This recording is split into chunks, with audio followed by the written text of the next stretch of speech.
strangers to scandal. And Anthony on satellite radio. Host Anthony Cumia and Opie Hughes. Controversial team.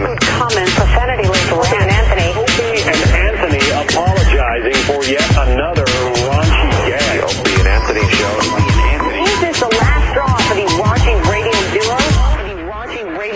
We gotta completely take down regular radio. We gotta fucking just destroy it. I want it like it was, where, you know, language was realistic and raw. Destroy it.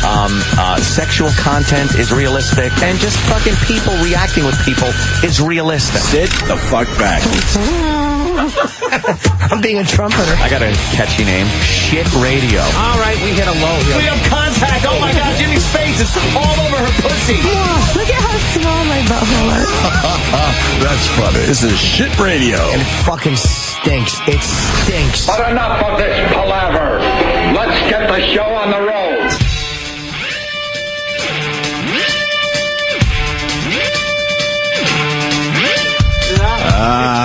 Good morning. Welcome to the Opie and Anthony show.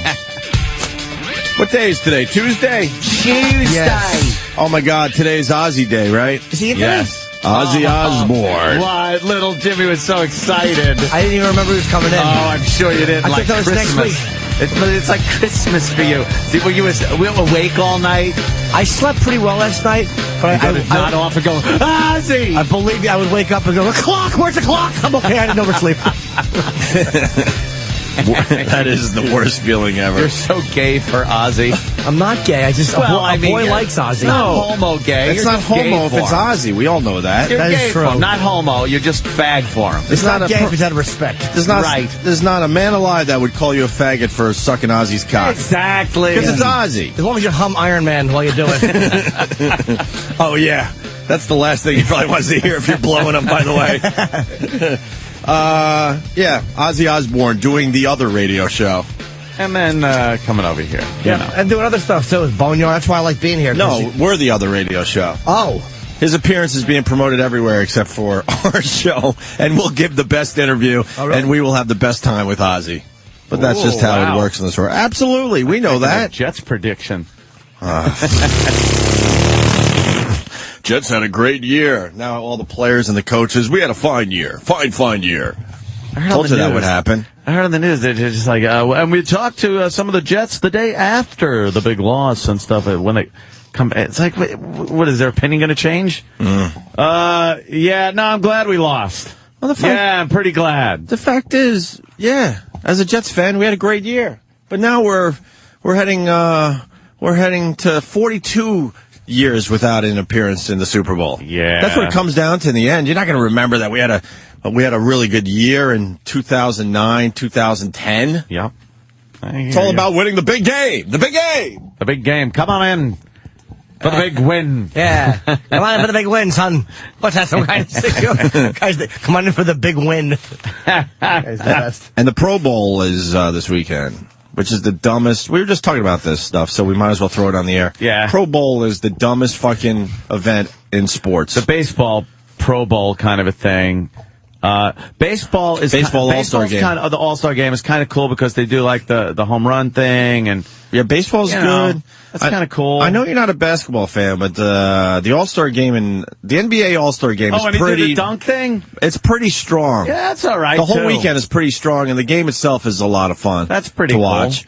And hockey, getting there. Yeah, they got some skills competitions. I'm a big hockey fan, obviously, but I wouldn't say it's the best All-Star game. I would have to go baseball, basketball, hockey, football, as far as All-Star games go. You know what do they do this during the football one? Because I could watch this for like hours. What? Just regular guys trying to kick a field goal for money.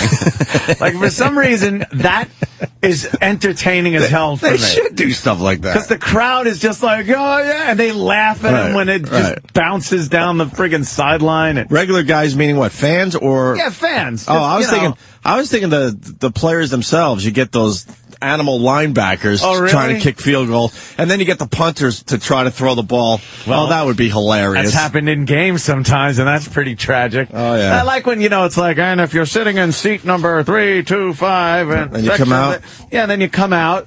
Right. And then you got to try to put one through the uprights for some cash. And you realize you break a toe.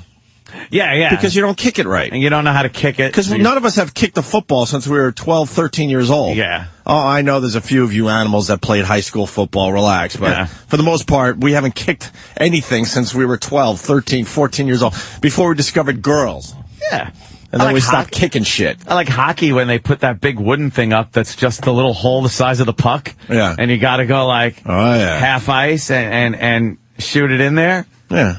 Yeah, that's kind of entertaining. I like when regular people try to do stuff that real athletes have to do. I go to a lot of hockey games, and that used to be cool, where you have the dude trying to put it through the really tiny fucking slot, right? Yeah. They don't really do that anymore. No. They do chuck-a-puck. What's chuck-a-puck? It's the gayest thing ever. It is horrendous. What is it? You throughout the first 2 periods, you buy these plastic pucks with numbers on them. Yeah. And you can buy a bag for 10. Hey, you want a bag of pucks? Yeah, I'll take a bag of pucks, and you hand over your $10, and they give you I forget how many, because I don't really do it. I did it once for my nephew. Already sounds douchey. I know, it's like 5 pucks for $10, something like that. Yeah. And then in between the second and third period, they put a bullseye right in the middle of the ice. And then our ugly broad that does the Islander games, who thinks she's hot, she comes out in stiletto heels. Yeah. And walks to the center ice with an umbrella because she doesn't want to be hit by the pucks. Uh-huh. And then she goes, 3, 2, 1. And then everyone just chucks. There you go. You chuck your puck? And you chuck your puck. And the one that lands closest to the center wins. Problem is, everyone's getting hit in the head because people are trying to throw them from the top of the arena. Well, and what are they? Obviously, they are not real pucks. I mean, nah, they're just, those would hurt. They're made out of glass. They're like wiffle pucks. Yeah, they're really flimsy. They're pretty hard to throw, actually. I bet. Pretty hard to get a little distance on. Yeah, because they got to keep it safe for everybody. And then she walks out in her stiletto heels and the umbrella, and then she holds up the number, and that person wins. Are they the size of real pucks? Oh, yeah. So you could take real pucks and throw them across the ice and clock someone in the head with it if you wanted to. Well, it's with just impunity. It's just a matter of time. Some dummy's going to get hit in the head, even though they're very flimsy, and claim that they're injured, and then this will go away too. Very injured by a chuck-a-puck. Oh, it hurt my neck and my ass back. Right. It's called Chuck a Puck. Yeah, whose great idea was that? Yeah, they used to have get asses in seats, huh? They used to have cool stuff in between periods, but now it's just all horseshit. Yeah, it's all just a waste of time until they get the big boys back on. There used to be some hot chick for the Islanders. Used to come out. Jill Nicolini. Was that her name? Jill Nicolini. I didn't know. Man, I told you about her when you went. I used to go to the games, but I mean, obviously you ended up dating her and stuff. But the old days, I would be with my ex, right, at the hockey games, and Jill Nicolini would walk by, and my ex would instantly get pissed off. I'm like, what the fuck is she doing to you? Yeah, mine too. And every woman at the Coliseum would get mad as she walked around. She smelled great. She looked great. She had the big boobies, and she showed off everything. And my broad is getting mad. I'm like, you don't even know the broad. I don't know the broad, so why don't you relax? Yeah, calm down. She's a nice piece of ass, yes, but it doesn't mean you have to get pissed off about it. Wonder if that's still in negotiation. Oh, is that in? I don't know. I haven't heard anything. Is there a negotiation going on? I heard there might have been some for the apology dinner, the official apology dinner. The apology negotiation. It had some legs. And I haven't heard anything since, so it's not off, on. All right, don't look desperate. It's in the let works. It just sit there for. That's what I'm doing. All right, let it sit. I'm waiting. I see what happens. Don't show desperation. If something happens where because obviously I don't want to go through life thinking Jimmy chastised me very much when we discussed this about what a creep I was and everything, and I made me realize, yes, I was pretty creepy in that. Look, who could blame you? But you might owe her just a slight apology. Who could blame you? I mean, we're not going to argue. The circumstances. That's what I mean. We're not going to argue, but you might have hurt her feelings. And now that it's been a year and a half, you might want to just have an apology dinner. It's a lot easier after a year and a half. Yeah, of course. Like the next week would have been really awkward. I mean, there's a lot of guys going, wow, that's cool as shit how it went down, but you might owe her a slight apology. Her ego might be a little bruised. My only defense I have is that I was on a rebound, I was on a severe rebound at the time, so you do some fucked up shit. That's all. But, we'll see. If all I know is that there was some type of intermediary communique that went down, and that's all I know about. And we see what happens. Okay, that's cool. Yeah, see, That's I got no cool. qualms with it. I was kind of a douche and willing to, A douche. Nah, you were just being a guy. guy douche. Just being a guy in front of a few million people. Jimmy looks at me like, yeah. I don't. Those are things you say that are kind of not nice, and yet we argue about. But when it's into a microphone, it's Very mean. funny. Chuck-a-puck, Fooey, yeah. At Berlin hockey games, they play. No, Stephen S. I can't. Spike a. We can't stop. say that. He said it's more of a crowd pleaser. Yeah. Crowd pleaser, get it? So the Pro Bowl is this weekend, and pretty much everyone is sitting. So I don't know who's going to end up playing in this football game. You got the big Yeah, stars playing in the big game, Stupid. also known as the Super Bowl. Can't say it. We can't say Super Bowl. Oh, sure we can. no, they'll arrest us. We just. I hate that. What is it? You We just might have can't- to add Super Bowl to the famous George Carlin bit. A big game. They Words say. you can't say on TV and radio. You just can't promote something with it, right? Like you can't say, "Hey, we're gonna have a DJ come by and watch the Super Bowl with you." Like you can't use it in the way of a promotion, but you can yeah. talk about it. Like if you say, "Who gives a shit about the Hey, Super Bowl?" Or yeah, "I'm gonna yeah. get blown while I watch the Super Bowl." Right. You could talk about the Super Bowl. You just can't say something like, yeah, How we're weird is giving it? away TV so you watch the Super Bowl if we Right. were doing that contest. If you broadcast, it doesn't matter if it's regular radio, satellite radio. There's two words you basically aren't allowed to say anymore: the N-word and Super Bowl. Right. And look who's playing in the Super Bowl. The ends. Boy. Yeah, so the Pro Bowl is going to have no stars. Yeah, this is weird. They decided to put it before the Super Bowl. Now, who the fuck, what stars that are in the Super Bowl, which is who everyone wants to see, wants to risk getting injured playing a useless nothing game? Right. And you know, get yourself all fucked up. Ugh, why'd you make me look? Should have just kept it to yourself. That story's got no legs, my friend. What? The King. What do you think? The King. It's time to talk about the King again. Because his contract is up. Yeah. Have fun over there in regular radio land if you decide to go. Wow. He ain't going. Because that's, it's not fun. Oh, why? They were terrific to work with. Anyway. Don't call it a winky. Yes. You can't use the word winky, tweedly-doo. But I said I ate Chinese food. Don't say Chinese! No, it's Asian cuisine. Yes, it was non-white food. Radio stinks. I know. Hey, before we move on from the Jill thing, I was thinking something. So you go out and have your apology dinner, If that happens. and you sit there the entire time and tell her that she needs to apologize for burning the other girl's clothes. Oh, my, you? How funny would That would be funny. How great would that be? Well, we're here. for the apology. And I'm waiting for the And I'm apology. waiting for All right, that would be great. I'm here for the apology dinner. Yep. All right. We're both seated for the apology All right. dinner. And you just sit there waiting. Enough small talk and everything, so where is it? What? Your apology to me. Yeah. That would be funny. People are mad I didn't do a quick me. You. Well. All right, there you go. You get it. Remember that fucking painting thing yesterday? Remember! We got an update on that.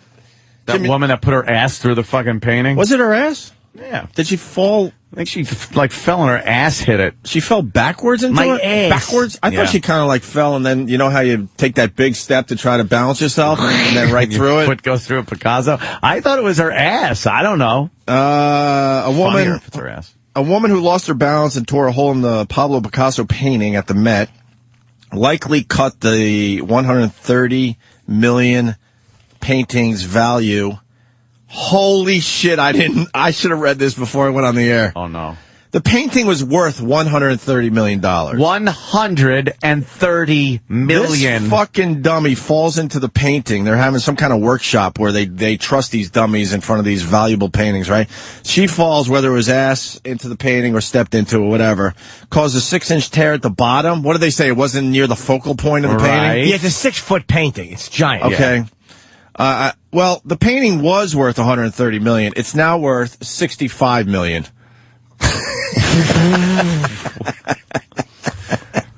Come on. Is that an insurance grab? It's like, fucking. Well, it's only worth what somebody will pay for it. Damaged. It's damaged. You can't have a hole in a painting, And you can't fix it because it's like it's something that's been done already. It's like right. That's his work. Can't they fix it though? Where in the back where no one will I'm ever sure see it? they could fix it, but the thing problem is is it's been fixed. If it was fixed by Pablo Picasso himself, then it would maybe not be a problem. There you go. And probably the value would go up, but the problem is the dude is dead. Yeah. So some schmuck that went to art school has to fix it. And Right. who's he? Who's he? How bad's the rip? Can we see it? 6-inch tear. There's no pictures, unfortunately, of the rip. And an expert is saying the painting may never recover its value. It's a 50% loss of the value, at least. In a million years, I bet it'll be worth that much again. Yeah. You know what, though? It's like, all this really is just a thing some guy painted. That really is all it is. Yeah, really, tell the art world. Because they take this crap serious. Remember the dumb gates in Central Park? That was art to somebody. When an artwork comes up in auction, that's the first thing people want to know. Were there any repaints or restorations? Yeah. That's the first thing they ask. Even a small hole, and Picasso collectors like Steven Spielberg are not going to be interested. That's all right, whatever. Well, okay, Spielberg, even a small hole. Why do they throw Spielberg in the middle of this? I guess he's a Picasso collector. Oh, okay. So there you go. That dummy, wow, reduced the value of that painting in half from 130 to 65 million. I wonder if she offered to, pay for some duct tape, some paint by numbers stuff, watercolors. Unbelievable. Dummy. Let's say hi to Martin in California. Martin, it's kind of early out there, no? Oh. Oh, yeah, it's way early. How you guys doing, guys? All right, Martin. What's up? I just wanted to remind Anthony how we always bragged about not going back to any ex-girlfriends. I'm not talking about going back to any ex-girlfriend. What are you... Punch it out. It just feels like he might apologize. I don't know. She's a good girl in the end. Say. I ain't gonna, We kind of miss having Jill around. Maybe she could stop by every once in a while. Exactly. You could just look saying. away. I'm just saying it was a little harsh. That's all. It a little was. harsh, and perhaps, yeah. Right. No, you're right, dude. I should, say something to acknowledge that, I was kind of being douchey. A little hard. Yeah, and what, you mean the girl after the family party with the cutouts of you, and you were fucking somebody in the closet, and she actually got mad, and then you humiliated her on the radio? That was a little... That's the situation? Okay, Mr. Push-Ups, I'm going to keep my eye on you. I do love Anthony, and it is fun to watch your friend going through this battle of conscience, because, Anthony is and people who don't know him, he is a really nice guy. I try to be. You're not a guy who just is mean to people. But, I sometimes want the old cake and eat it too, as they say. And coming off a rebound, I may have been a little overzealous in my overlapping of certain personal relationships per second. Basically, I love the little son of a bit. Basically, you wanted a lot of pussy. What? No, I wasn't saying that. It's more to hanging out with a female than just pussy, Opie. Let's say hi to Brian in Philly. Brian! Hey, good morning, Opie, Anthony, Jimmy. Hey. I'm kind of amazed that the value of that painting would be cut in half. It's still a one-of-a-kind item. There's nothing else like it in the world. So if it's repaired to the point where it can't be noticed, and someone wants to buy it, what are they going to say?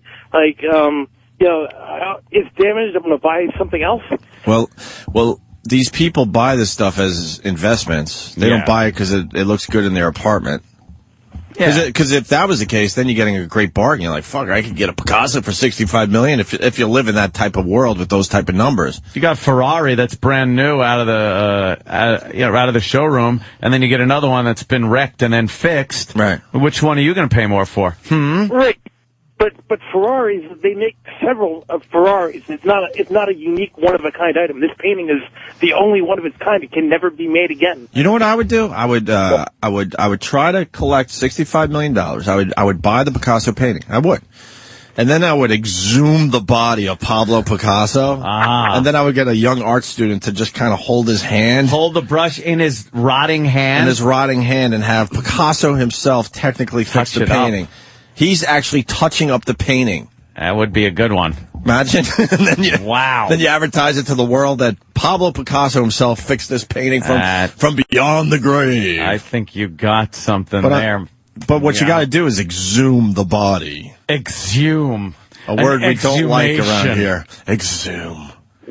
They exhumed the body and did toxicology tests. I always see that on Forensic Files. Nothing creepier when you see, like, a graveyard. It's raining.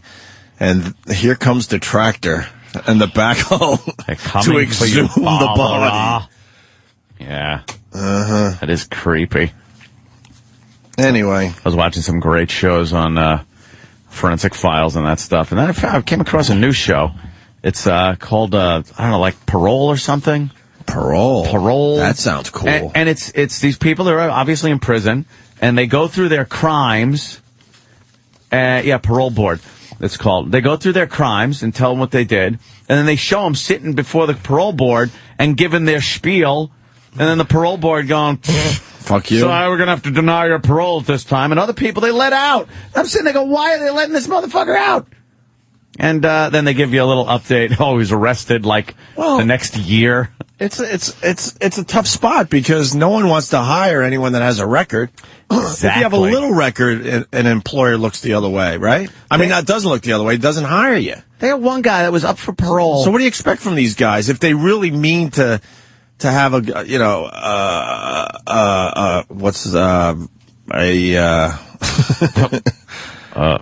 life parole hearing? I was going to just say a good life, like where they don't go back into crime. Yeah, okay. And then these people are fucking forced back into crime because what else are they going to do? Well, that's just it. See, I didn't know this. As I'm watching it, the parole board kind of bases it on, they don't just sit you down, look at your records, talk to you, and then say you're in or out. They ask you, like, there's certain, I know nothing and don't want to know anything about prison.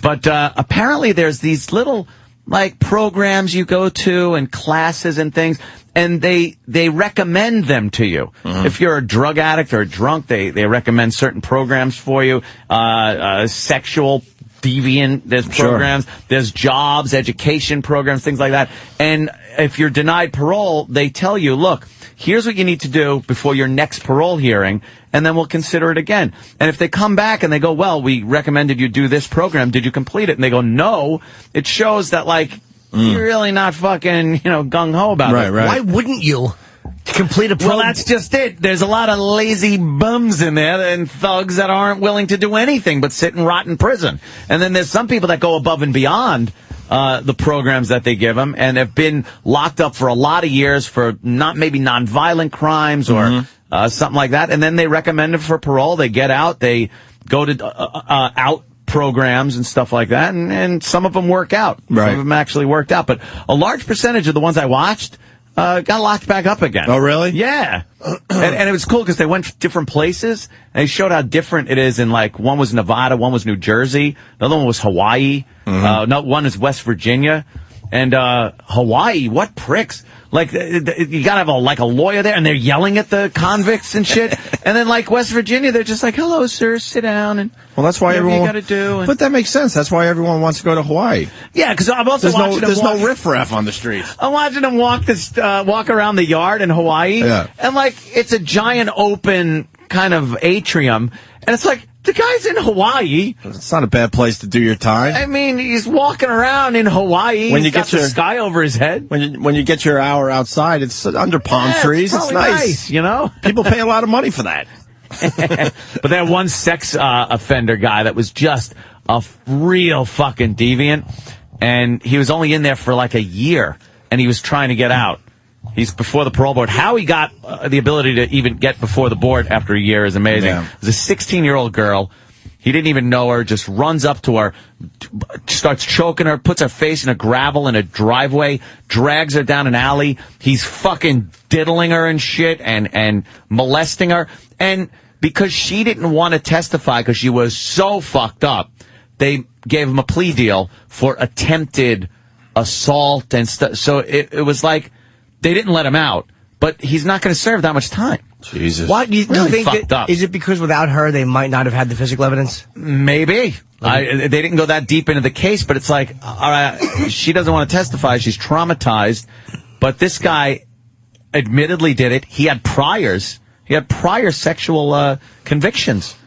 And they had let him out on that. Why wouldn't she So I'm sitting there going, what the fuck? How is this guy before the parole board? Amazing. It's amazing how many people do not do their entire stint in prison. That's what amazes me. Just about every single freaking person. Yeah. Yep. I would love to know a percentage. It's got to be ridiculously high. Of course it is. Cool show, though. Another one of those good, Is that on True TV? I don't even know what the fuck channel it was on. What was it? Bio? Bio's getting some fucking legs, my friend. How do you that Bio channel and Smithsonian channel? How do you find all these great channels? Because I've given up. There's so many channels. Oh, you go to the educational section. No, that's what I'm saying. There's so many freaking channels. Do you ever start from like 2 and just keep going? Never. I know where to start. See, you're good. Like I sit there. I start at 2 and then I stop when I finally find something good. But then I never go any further, and that's probably where all the really good stuff is. My cable system. Here's where I start. 45. Damn. I don't even deal with anything below 45. And then I go. What is 45 though? 45 is something because like 45. We're talking to the whole country. Could be the CBS affiliate. Yeah, no, you know what I mean? It's around the where 45 Comedy Central. Yeah, Comedy Central, and then like Mythbusters is after that and shit. That channel. And well, the cable company here in New York City, they hate CNN. They buried CNN. They readjusted all their channels recently. Oh, really? CNN used to be channel 8 or 10. Now it's like 72.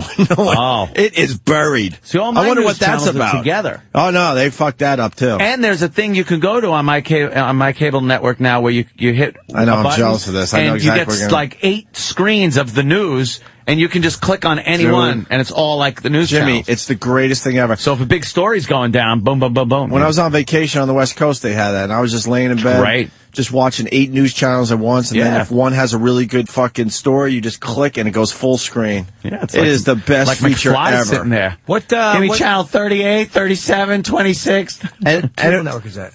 Cablevision. Although I hate Cablevision because for some reason their signal every so often, more often than I like, you're watching a movie and or the news and they're like, today is happening in 8. That digital skip or whatever Where it's called. people like, and it's all pixelated for a second. Time Warner does it too a lot. Same thing. Same thing. They're overusing they don't have enough room for the bandwidth they're using. They're And they're squeezing too trying much to stuff squeeze through. it. You know what? Cut out all the Spanish channels. I don't use them. A lot of fucking Spanish people out there. Dude, they're taking over, from man. 200 to 300. They're taking over. On my system is all Spanish. Yeah. From 200 to 300. Yeah. Can't you get them? Can't you not have those channels and use more bandwidth? Or it doesn't work that way? Yeah. No. Why should I have to do that? They should know not to broadcast that in my neighborhood. I could probably get it taken so it skips right from 200 to 300 while I'm flipping through the channels. Would that make your bandwidth any better or no? No, probably not. It's how much would they're pumping out? If I stop it at my TV. Oh yeah, no, it's my cable box. It's got to start at the headquarters. Yes. All right. I got fiber optic, motherfucker. Well, that fucking show sounds really cool. Yeah, that's a good Sounds one. cool. Forensic Files, The Investigators. I was watching that. The fucking vampire killing guy. What was his name? Fuck, I was looking it up before. This guy's sick. Rod Ferrell. He it was like 1996, and he went into this friend's house and murdered her parents. Wow. She was like 16 years old or something, and took their vehicle and runs off with her, and she gets off scot-free because she's like, I didn't know nothing I didn't know about what was it. going But on. he was like an evil vampire motherfucker. Thought he was a vampire, Nice. And just the way his confession was just brutal. talking about how he bashed their fucking heads in, left a 3-inch hole in the mother's head. He goes, she threw coffee on me, and that's why I had to bash her fucking brains in. Oh, good. It's like, wow, this guy's fucking hardcore. And they gave him the death penalty, and that's how they left it on the show. And then I looked today, and of course they put life without parole for, they did that in 99, I think, to him. This was a guy who just should have been fucking killed.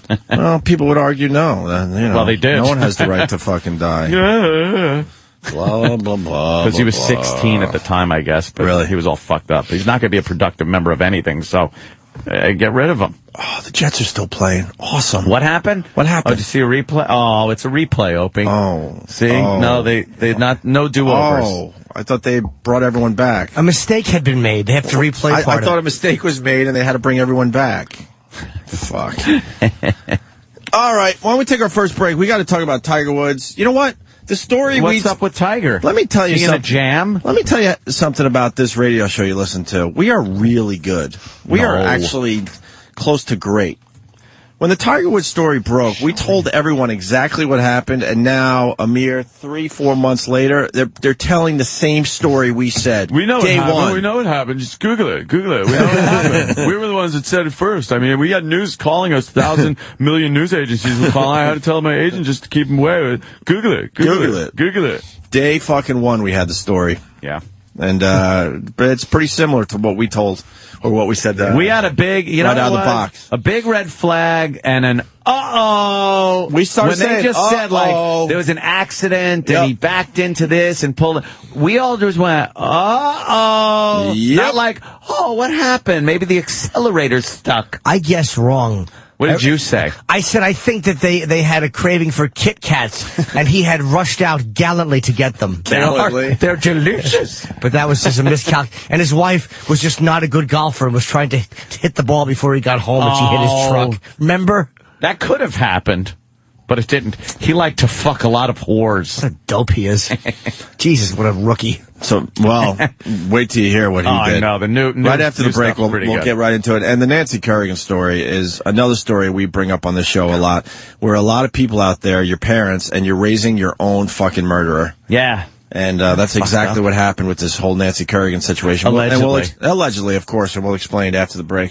Although I'm sure you know the details by now. Because we're not going to be like the local news. Me and Ann are sitting there and they're like, Nancy Kerrigan's father is dead, and you're not going to believe who's involved. And that's the tease this morning. Like, really? Like, you do realize that everyone is on the internet pretty much all day long. Who doesn't know the details of this story? But they are using the tease of who murdered the father to get you through the commercials, which is better for the station's revenue because more people see the commercials. Mm-hmm. They're actually using a death to tease their fucking advertising, and no one complains about it. But the tease on TV news is just an archaic way of getting people to stick around, because in this day and age, there's not one story that they tease on the news that I don't already know what happened through the internet. Mm-hmm. It's just, or a Twitter or whatever. Right. There's no one that has to look at the news and have a tease and go, oh, what happened? I better stick around for that. Of course. You know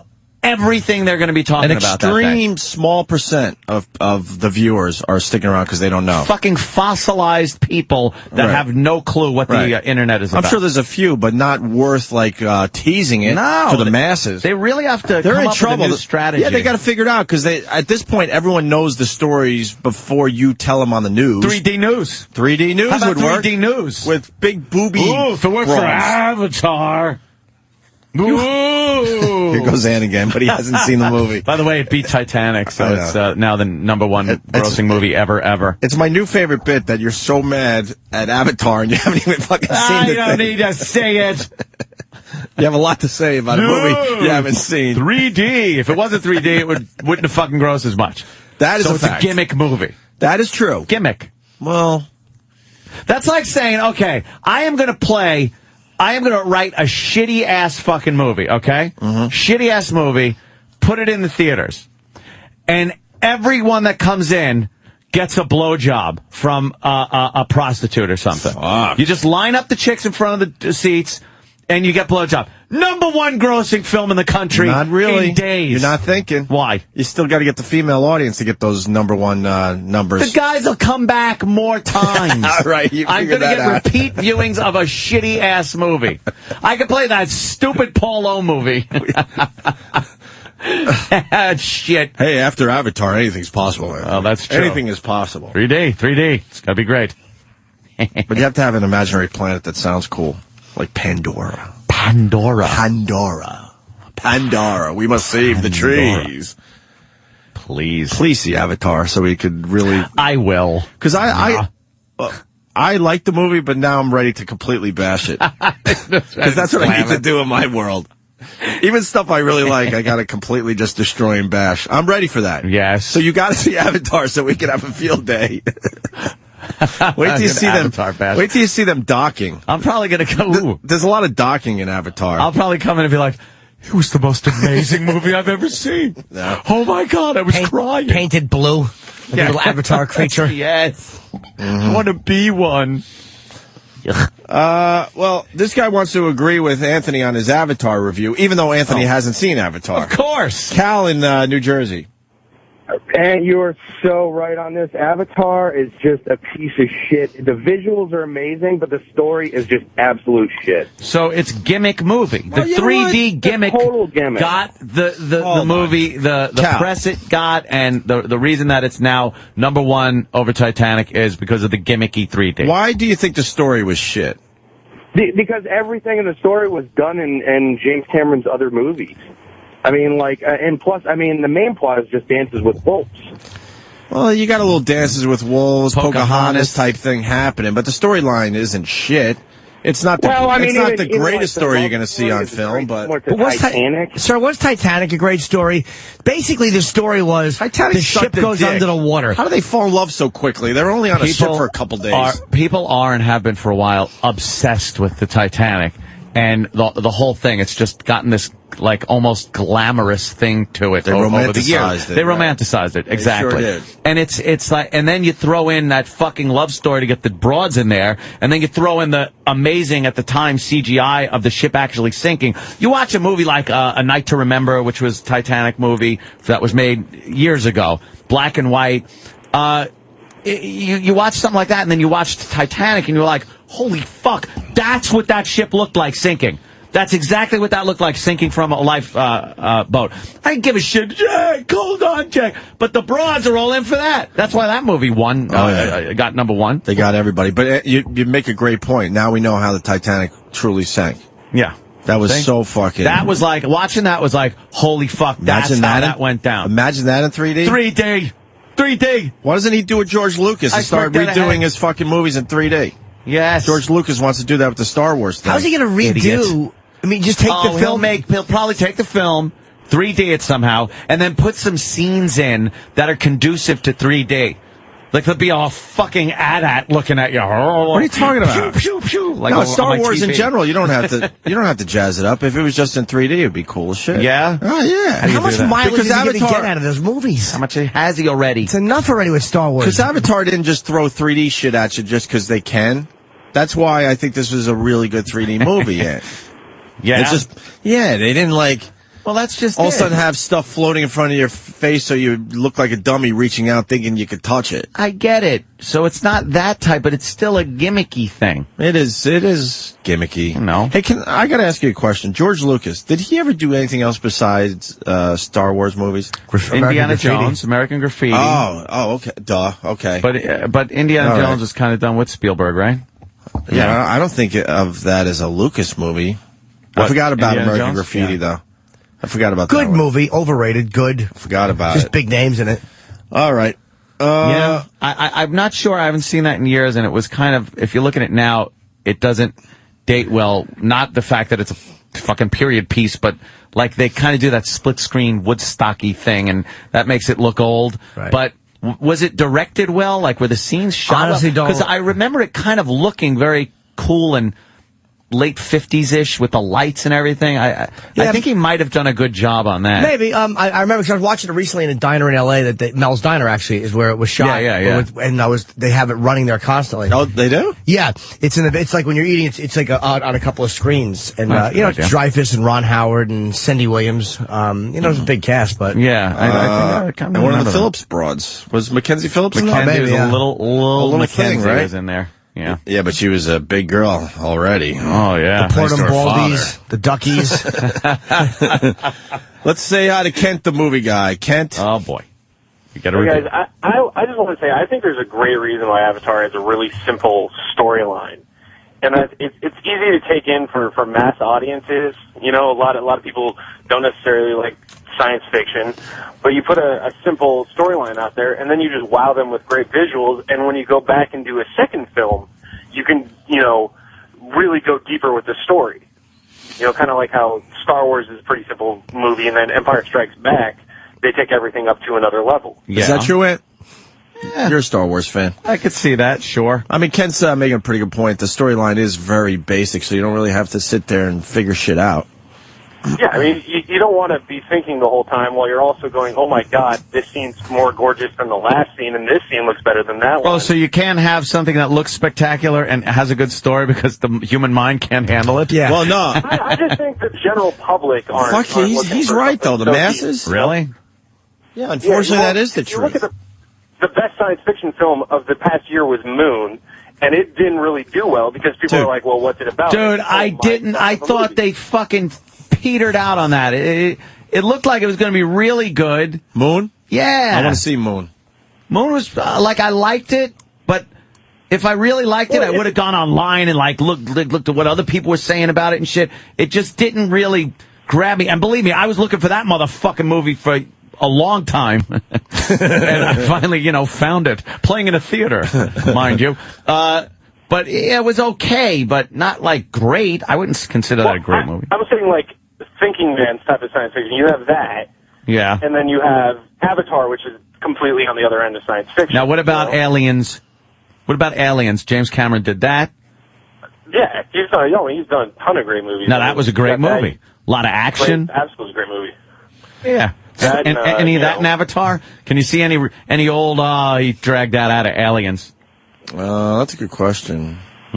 I don't know. There's a lot of influence from Aliens in Avatar. A ton of influence. Yeah? Everything from general. Everything from the big robots like the loader. Right. To, just the marine mentality. To remember the pilot at the beginning of Aliens. What, the chick? The female. Yeah, the female. We're in the pipe, 5 by 5. Yeah, love that chick. She's basically Michelle Rodriguez is a more blown out version of her character. Oh, really? Including the glasses and everything. She's just there's a lot of characters who could be pulled right out of Aliens. Rodriguez in Avatar, fucking one sexy broad. But more Holy importantly, shit. is Bill Paxton in Avatar? No. Is this the first movie that James Cameron made without Bill Paxton in it? Poor Bill Paxton. How did he get left wait out? Wait till deleted scenes, man. There's a ton of deleted scenes. He might end up in it. I bet he is. Some pretty shit now. All right, Ken. Thank you, sir. Star Wars wasn't a great story. It was a fun movie, but, there's a hairy thing flying a spaceship. Yeah. It's kind of silly. But for the time. it was, pretty amazing. Yeah. You know what? He does make a good point with, you have to, put this stuff out for the masses. Yeah. Like TV. I was watching 30 Rock last night. I DVR'd it, right? I love that fucking show. The critics love that fucking show. It doesn't really do well. No, people don't watch it. It's never done above a 3. It does okay, but I love that fucking show. I love the writing. Alec Baldwin is amazing. Tracy Morgan's amazing, this damn thing.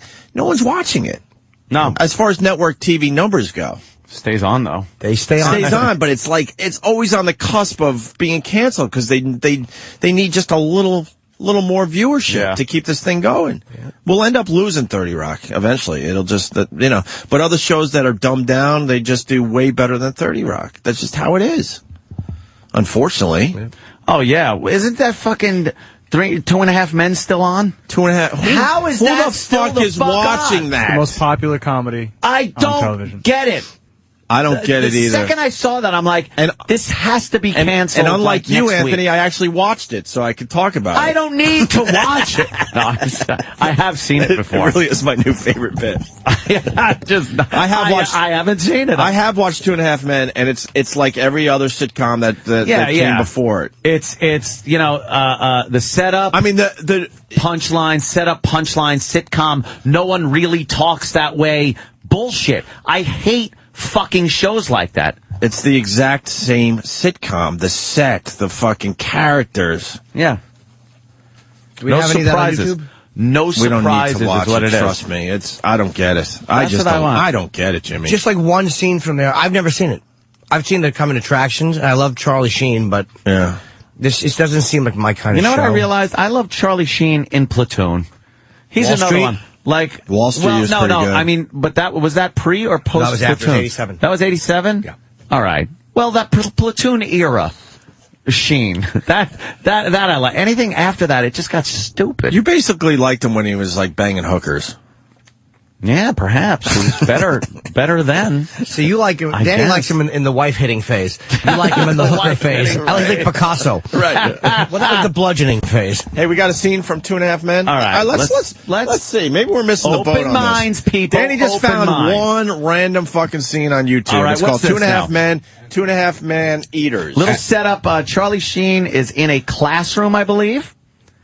It looks like some type of classroom. It must be a good clip because there's over 7 million views. Wow. Are you fucking Christ. So this is really something we should be getting. And there's a if girl. we're part of humanity. There's a girl in the classroom who appears to be maybe a teacher. I don't know how the story works, but now they're going to exchange humorous banter. She's in a wedding dress and he's shitting on her off the desk. Oh, that's on your monitor.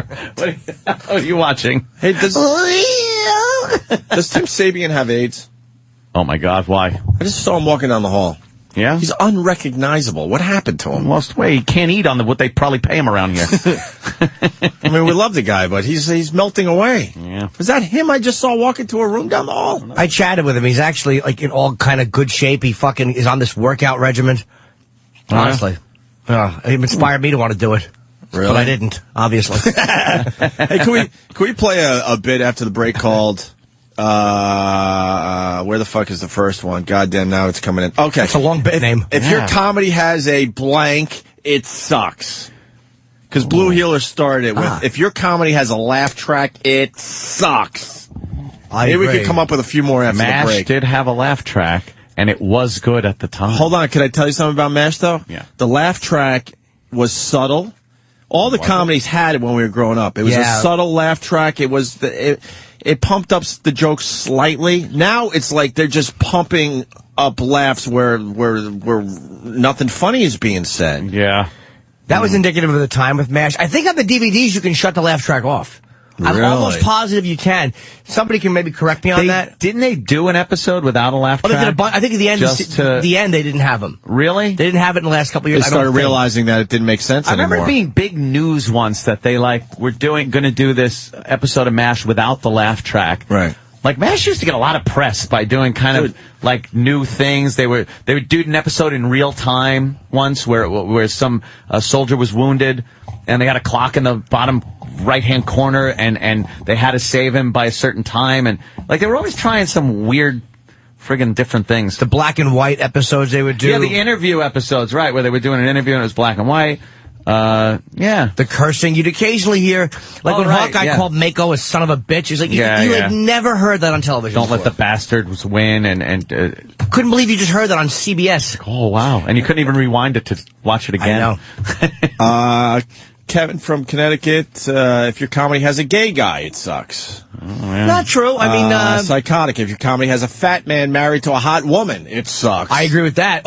No, you know what? Audrey Meadows wasn't hot, but she was the Honeymooners. For the time, I think Audrey Meadows was pretty hot. Like, you see her sometimes. When she comes out of the room in one episode, she comes out and she's in her robe going, "What are you doing, Ralph?" And she's like in her robe, and you don't see tit by any stretch of the imagination. What about nip? But you see like where the robe is opened a little, and you know there's tit in there. And it's like, that's kind of sexy. She wasn't bad. No, exactly. For the time. I mean, she was wearing that big fucking red lipstick and shit. But, I mean, the reason she didn't get the job when she first did the audition was she was too pretty. Gleason wanted to fuck her. Like, she was too pretty, and then she came in with her all messed up, and Gleason didn't even recognize her. And he said, wow, she's perfect for the role. And he goes, you saw her and sent her away saying she's too pretty for the role. And he goes, that's the same girl? He goes, yeah, hire her. Right there. And, well, every sitcom, steals from The Honeymooners. Yeah, that's the basic formula. Yeah, because when you say fat guy married to hot chick, The Honeymooners kind of had that, so they stole that as well. If your comedy has a kid, in most cases it stinks. Right. Not all cases, but in most cases, it's bad. Yeah, I'm not fat girl. I mean, fat girl, fat guy, hot girl, and a kid. Lucky Louie. Fat guy, yeah. But at least the one thing about Lucky Louie that was funny was Pam Adlon had an incident with her kids where she said she wanted to murder them. And the episode where Lucy is bad and fucking Louie's cursing at her and she's like, our kid's an asshole. That's the way parents will think about their kids. It was mean. It's the only reason I brought it up. Yeah. It's so It's great. Fat guy, hot girl, kid, the way it was presented on that show. Jesus Christ. But Louis stripped it down. He at least made it different. Yeah. That's the key. I guess what the point we're trying to make is that these sitcoms are the exact same fucking show. Yeah. Just different people in the roles or whatever. His ugly dick he showed. Louis showed his horrible dick. Right. Yeah. Seinfeld didn't show his dick, right? It couldn't have been as bad as Louis. Hey, look, even in the 60s, Hogan's Heroes, even Nazis were funny. Jesus. So let's see the clip. We see the clip. Hey, and really fast, I don't want to forget this. Someone writes, don't forget Arrested Development. Best comedy show. Arrested Development was an amazing show. I never saw it. No one got it, and it had to go away. The fucking show it got canceled, and it was amazing. The writing, the characters, it was a great show. It really was. All right, finally this clip. I'm sorry. So it's 2.5 Men. This clip has gotten 7.5 million views on fucking YouTube. Funny, it's got to be. Here we go. She's running up, hugging him. What is this? A montage? It's a montage. The fuck is this? Just. Started as a montage. Now it says with man eaters. Wasn't that amazing? I hate myself.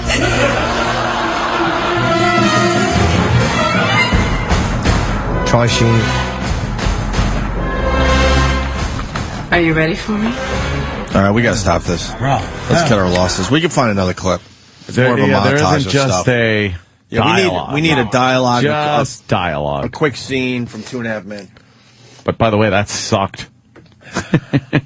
Even what I saw. Well, why don't we find that clip? We'll take a break and we'll regroup. We'll do a little more of if your comedy has a blank, it sucks. And then we can make love. Oh, yes. If a comedy has a very special episode, it sucks. That's psychotic. Yeah, that's so true. If your comedy has Mr. Carlson and Dudley and no one gets raped, it sucks. Stephen S. from Bayshore, if your show has a well-balanced racial mix, it sucks. If they show the characters during the beginning credits laughing or smiling and looking into the camera, it sucks. Yeah. All right, quick break. We'll continue. Opie and Anthony, let's not forget Ozzy Osbourne in about hour and a half. Let's call it an hour and a half from right now. And Jim Florentine's stopping by. Florentine's coming in a little while. Cool. All right.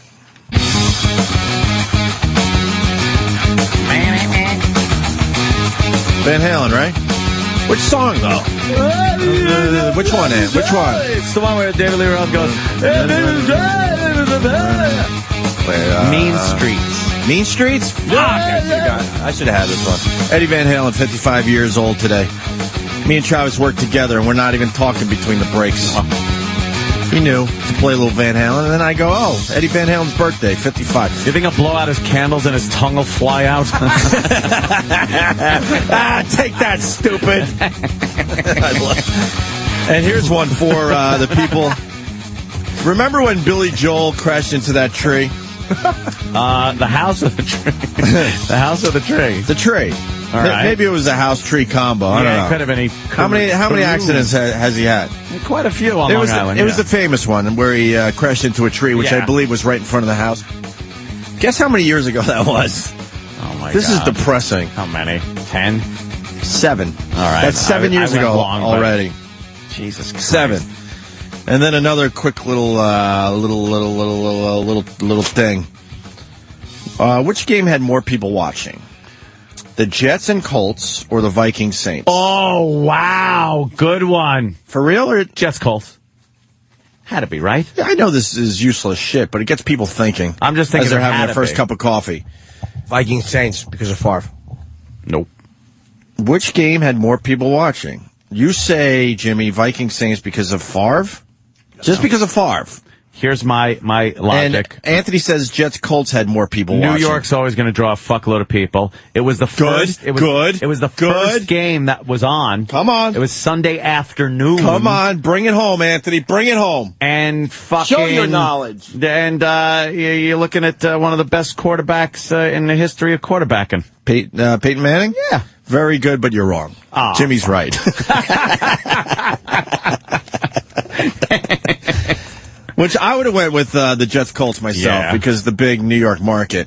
Because the first playoff game against the Bengals, I forgot what the number was, but it was a ridiculous number of people watching the game. The percentage of TVs watching the Jets, it was insane. It was insane. Yeah? 47 million people watched the Jets Colts on Sunday. You think that's wow. Vikings Saints had 58 million. They had another 11 million fucking people watching. And that makes it the most watched non-Super Bowl telecast since Seinfeld's finale, which did 76 million. That was a football game? What? What happened? I thought you were just What talking about happened? football games. Wow. Yeah. Now, okay, I'm thinking so fucking two-dimensionally. The time thing, I think West Coast, no? West Coast. Why was it? What's their explanation? Brett Favre? I guess that was a better game. See, that's what happens when you're a Jets fan, you live in New York, you think, well, the Jets game has to be the better game. Well, they split the market with the Giants, too. A lot of people hate the Jets and didn't want to see it. Right. A lot of people are like, fuck the Jets, you know. But in that voice. Minnesota, New Orleans, that's like two relatively small markets. Favre and the fact the Saints have never gone. And people have more of an interest in New Orleans since Katrina. People kind of rooting for New Orleans to do well. Like, people are still looking at it like the city's in trouble, so. Who dat? What does that mean? I don't know. Could one fucking Saints fan tell me what who dat means? Who dat? Plus, they were helping Pac-Man Jones would play. Oh, Pac-Man. Pac-Man Jones. Where were we? Did we have that scene from 2.5 Men? Did we find one? Oh, we actually found it. All right. Yeah. So we're trying to understand why this is the best show on TV, according to the masses. People love it. All right, here we go. 2.5 Men. Nice guy. Has no idea how close he is to the wood chipper. Hello? Alan, you home? Candy? What are you doing here? I thought I'd surprise you with a booty call. Jen, lower your voice. Booty call. What's a booty call? Well, it's... this is more the kind of thing a son should learn from his father. Oh, okay. Maybe you should ask him now. All right. I'm going to hell. It's a really sweet gesture, but this is not a great time. Hey, Dad, what's a booty call? Oh, hey, Jake, you remember Candy? Sure. Hi, Candy. Hi. So what's a booty call? I figured you didn't want me telling him. Was I wrong?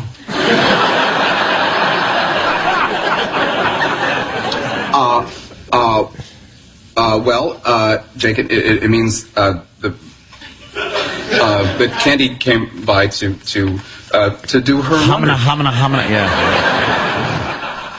I don't see any laundry.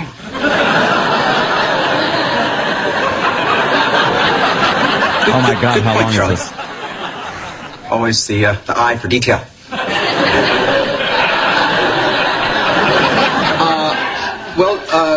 You see, Jake, in the Old West, cowboys could be out on the dusty range for months at a time. It's infuriating, right? I know. mighty Jimmy just dirty. threw his mic. I'm looking at how big the set they'd, is behind them. If they're landing they'd mosey into 737s in the living room. with nothing but the clothes on their backs, and they need to wash them. So what they do is they would go down to the creek. Can you pause just for 1 second, sit not to down. interrupt the laughs? Pause. Why don't we just fucking I bail? know. This I'm is done. horrendous. This is what I hate about television. Yeah. How about this? When the kid comes in, you're talking to a chick, go inside, I'll talk to you in a little bit, I'm busy. Yeah. That to me is what television is missing. Not that you can't have awkward or made up situations, but the fact that, oh boy, the little guy now I asked. gotta explain. The awkwardness. How about I'll talk to you later? Yeah. I know that sounds like a How stupid about point. booty call? It's going to be what's up your ass in a second if you don't get out of here and let me fuck this broad. Or something that harsh. But meaning that every relationship on TV is so unrelatable to relationships in real life. And it doesn't help that the kid looks like he's 17 years old. He knows what a booty call is. Exactly. Maybe if the kid was like, I don't know, 5 or 6, this kid looks like he's a teenager already. It's 2.5 men, get it? He's the half man. Yeah, but... It's just right there. Oh, my God. How sex is awkward. Oh, God. It's what, it's, you know. They should just replace him with a double amputee, 2.5 men. One guy rolling around.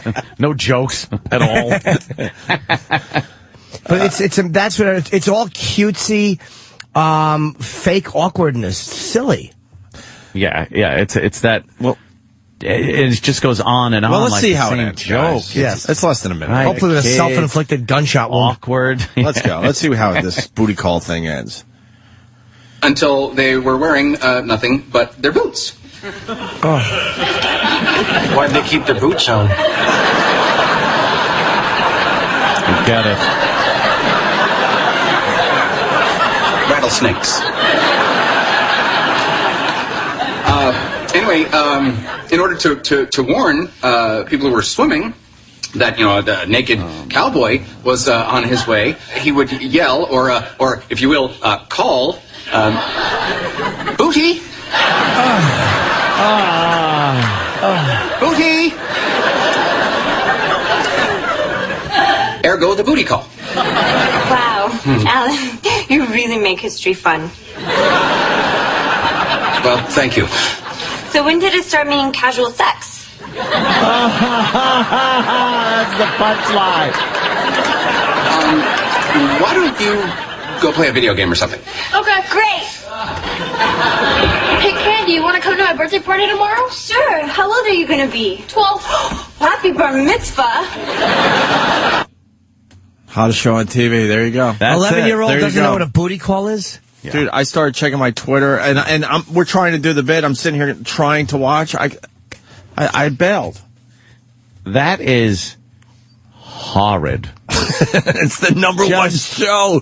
They win awards at. Dude, there are people, I've heard from people that say it's a funny show, and I look at them and I lose all respect. There might be, I'm sure there's funny moments on it. I mean, it's not that it has to be as so edgy you can't put it on TV, but it's every show has the same unbelievable relationships and the same unbelievable interactions always. My problem is they're all the same show. I agree. And they're all they follow good-looking. the exact same formula. It's so stupid, but Sanford and Son, All in the Family, when you get up to Taxi, even Mary Tyler Moore didn't have, I mean, Mary was cute, but Ed Asner was awful looking. Ted Knight was ugly. Gavin McLeod was ugly. Good Times, they were fucking homely. Of course. It's the obsession with making people pleasant to look at in pleasant giant apartments, and it is just abominable. The dialogue delivery is as bland as a Edward Norton phoner. That's Coke Logic. Oh, boy. Let's go to Bud the Trucker. Buddy! What's up, Bud? Hey, good morning. Happy birthday, Jimmy. Thank you, What are you buddy. hauling there, Bud? The MASH episode with no laugh track was the highest rated MASH episode ever. Oh, was it? I didn't know that. Really? Yeah, I think it won a couple awards. That the one where Hot Lips showed her pussy? Yes. Yeah. And I think the reason that the 2.5 Men does so well, it's mindless entertainment. You don't have to be intelligent to watch it. You don't have to have a brain. You just sit there and kind of tune out. Dude, you didn't have to be a genius to enjoy Taxi. You know what I mean? It was like, and I'm not saying that was a perfect or flawless show. I'm basically just going with Louis, who I think is the best sitcom character ever, and Jim Ignatowski was great. Lotka got a little hokey, but he was funny when he did Vic, because there was some really funny shit as Vic Ferrari. Sure.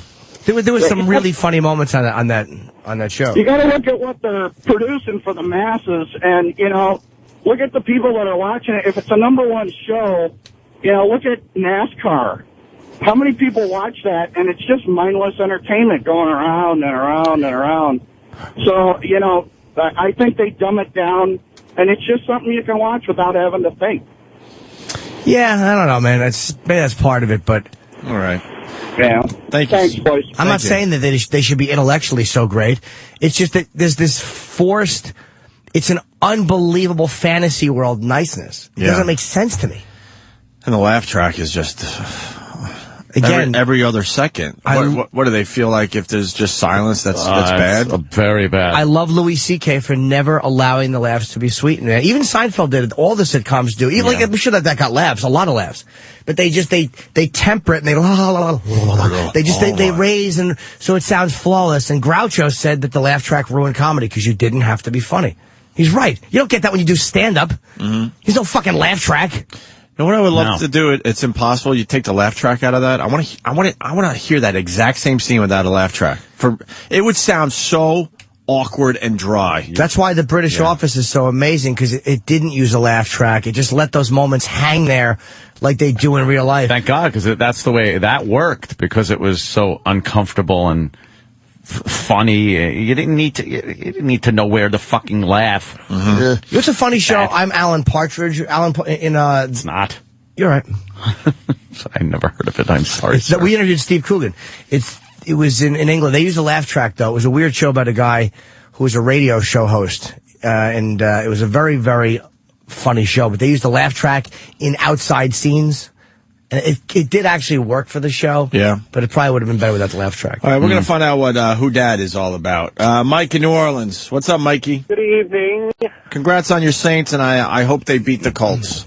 Fuck the Saints. I don't like them anyway. This guy showed me. And I'm tired of hearing all the fucking stupid fucking songs on the radio. But where that whole Foodhead thing comes from, they stole it from a high school team.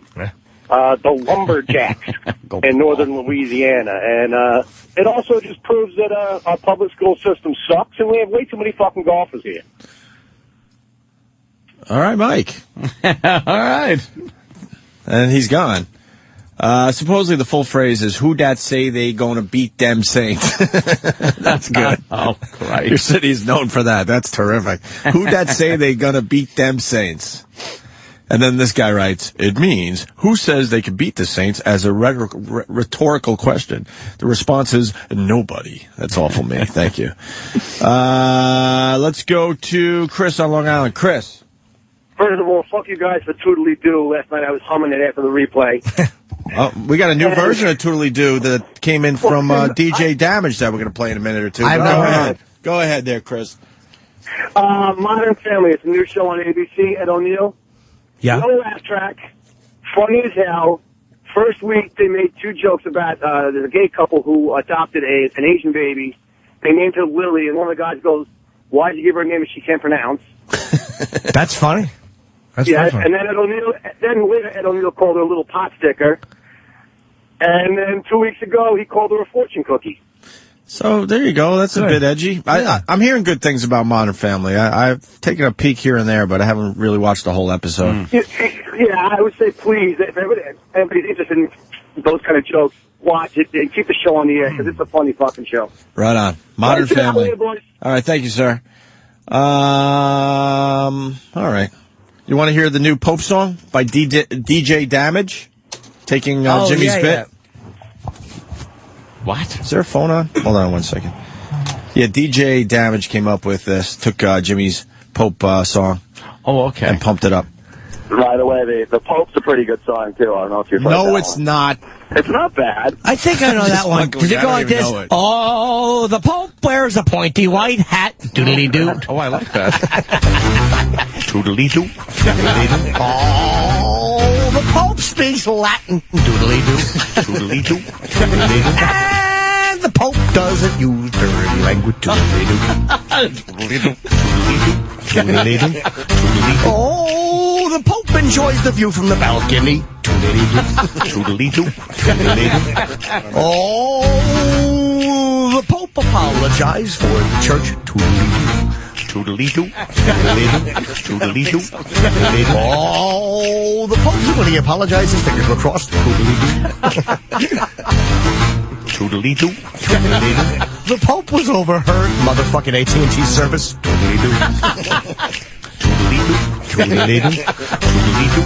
He said this iPhone's a piece of shit and threw it off the balcony. Toodly-doo. Toodly-doo. Toodly-doo. Toodly-doo.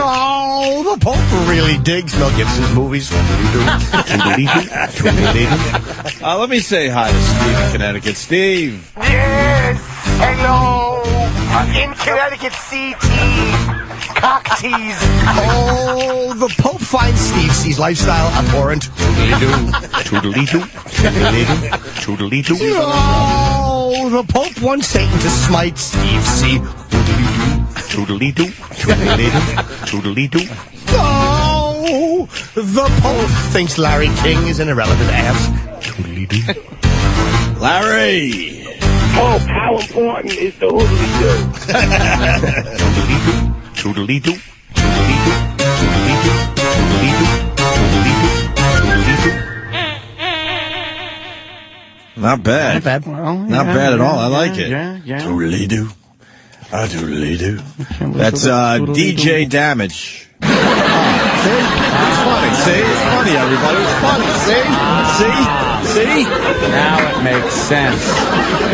I wasn't sure if it was funny until then. Well, no, it's funny, Anthony, yes. We got the latest on Tiger Woods. It's everywhere, but it's pretty much the story that we told everybody when this whole thing hit. Front page of the paper once again. Yes. Tiger's back on the front page. He's back and better than ever. So, this is how it went down. We'll get right into this. November 25th. Tiger Woods warns his wife, Elin. The National Enquirer will claim he's having an affair with New York party girl Rachel Uchitel. Yeah. The old head him off at the pass thing. Right. He knew this was coming down, figured he'd go to the wife and go, I'm going to explain this first so that when the story comes out, he goes, see, I told you. Why would I tell you if it wasn't fake? He persuades his wife to call her, who insists they're just friends. So Rachel gets on the phone with Elin and goes, yeah, we're just friends. You know, the story that's coming out is bullshit. Do you think Elin just went, oh, okay. Yeah. All right, thank you. All right, I believe you. Sorry to bother you. Yeah.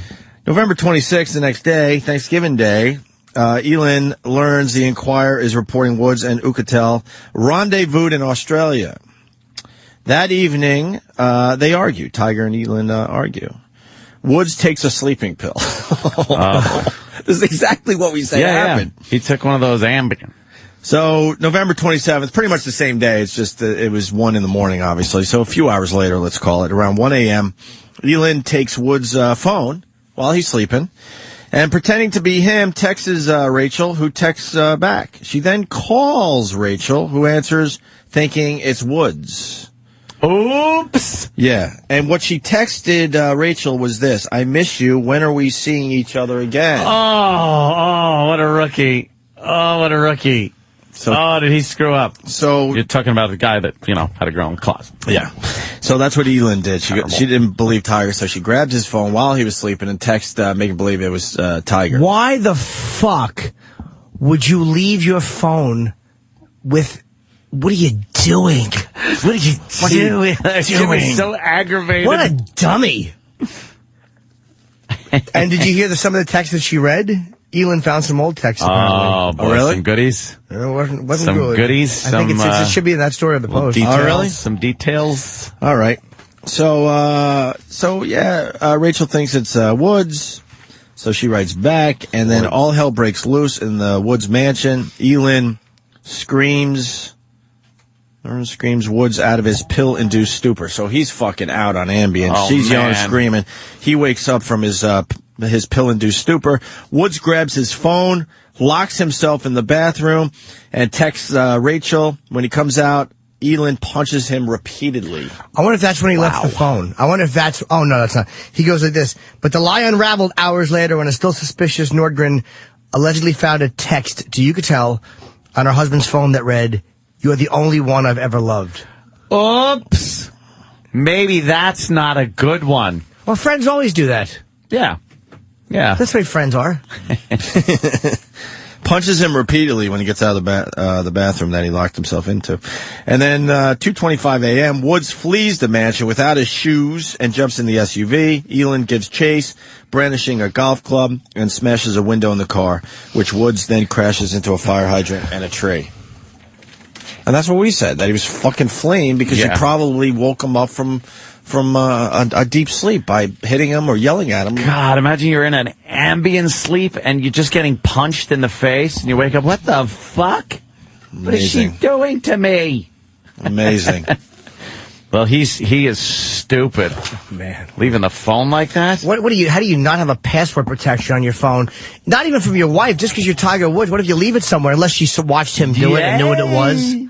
He's probably so stupid. It was probably golf. Golf. You think his password was golf? Dumb fucking word. Yeah, golf. Or tiger. His password's just tiger. Roar. Or his birthday, some shitty easy one. Fucking dummy. Yes. So that's finally coming out. But even though most people sort of figured that out a long time ago, right? Mm-hmm. And she's visiting him at sex rehab. Yeah, apparently she said she's going to stick with him, or at least stick with him during this period, because this is like part of his rehab. So she's acknowledging that this is part of his rehab. But after it's done, she could just fucking take off. Right. But she's like, I guess, being the dutiful wife. The good dutiful wife, taking the high road, as they say. Well, and then she could ditch him afterwards. It could also be a divorce thing, too, because then you could say to the judge... You'll look great in a divorce if you did that, right? Hey, look, I went through the rehab and I just couldn't do it. As opposed to leaving him when he's in trouble. Let's say hi to Dave, who takes an Ambien every once in a while. Dave? Hey, good morning, boys. Hi, sleepyhead. I am surprised Tiger Woods never mind even woke up, was even able to drive more than a foot. That stuff, you can be perfectly fine 1 minute and then be passed out. And sometimes, if you happen to take it, if you have a few drinks, it makes you do some very odd shit that you don't even remember in the morning. I woke up one morning, my wife said, "Well, how you feeling?" Like, "Well, what are you talking about?" I was sleeping on the kitchen floor with a coat as a pillow. There's too many stories, but I can't believe that guy was even able to drive. Well, he wasn't able to drive. Well, as far as he got, never What's mind. wrong with you, Dave? Are you on Ambien now? Exactly. He drove 8 feet and hit a juniper bush and flipped his truck. Right. What gives you the impression that he was able to drive? I believe he was able to drive. Yeah. Yeah, you act like he was zipping up and down like fucking Al Cowlings and an OJ. Right. He did a shitload of damage within, 100 yards? Yeah. Nothing. What is he? Gas tree! Right. I'm leaving gas tree! No shoes. All right, let's say to even get out of the garage. I think you could put a toddler in Tiger's car, and the toddler would drive better than Tiger did that night. Yes, my intestines have done better driving. Jesus, Dave. Hey, well, that's the point. It proves that he was in a Ambien stupor, because then he had to go back to sleep. He was sleeping when the paramedics showed up, if you remember. Oh yeah, they put the pillow under his head, didn't they? Yeah, he went right back to sleep. Yeah. He was sleeping on the road. He probably woke up the next morning and was wondering, what the hell happened last night? Or heck. Yeah, let's tone it down. What the heck? We got the kids listening now. All We're all right, about sorry the kids, about yeah. All right, punch it out. All right, let's go to John in New Jersey. John. Hey, what's up? Hi, John. I'm good. How's everybody? We're good. Good, buddy. What's up, John? Got a DUI while on Ambien. Yeah? Wait a minute. How is that possible? We were painting the living room one night on a Sunday night. Had a couple beers. Went out to sleep. Popped my Ambien. That was it. Next thing I know, I crashed into a wall.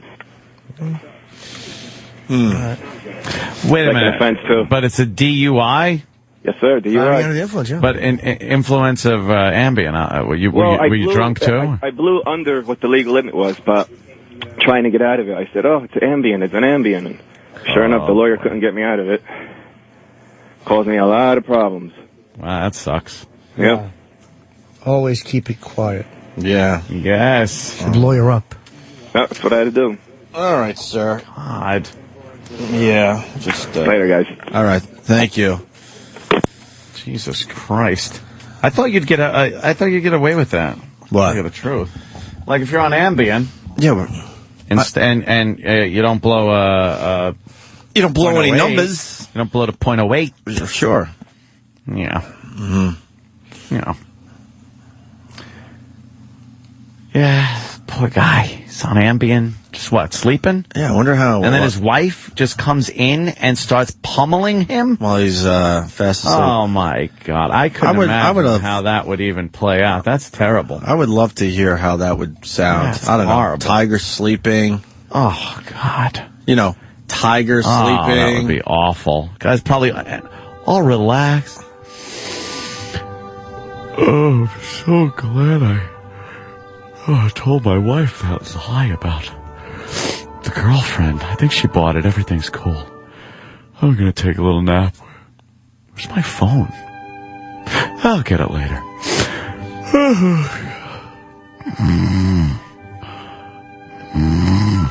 Oh, I had a dream that I was falling off a cliff and my head was bouncing off a rock. Stop beating! Oh my God! My wife is beating the shit out of me! Oh, I'm sorry! I didn't do anything! Dummy. Leave his fucking phone out. Well, he's asleep. He should have been down his pants or up his ass. As a golf fan, I can't wait for Tiger to come back because he's going to be shooting 80s. He's going to be shooting mid-80s. This guy will never be where he was. No. I think it's over for Tiger. Yeah, all right. Let's go to Scott in PA. Scott. Hey there, Scott. Hey. Hey, good afternoon, guys. Good. What up? Hey, there's warnings on that product that says you can't take it. You can't drive with that product. It also has a sleep warning on it, too, about having sex. What's wrong with having sex on Ambien? You don't remember it. Well, isn't there times you don't want to remember it? Exactly. That's all I got, gentlemen. Yeah, that Ambien is some weird stuff. It's amazing they actually hand it out.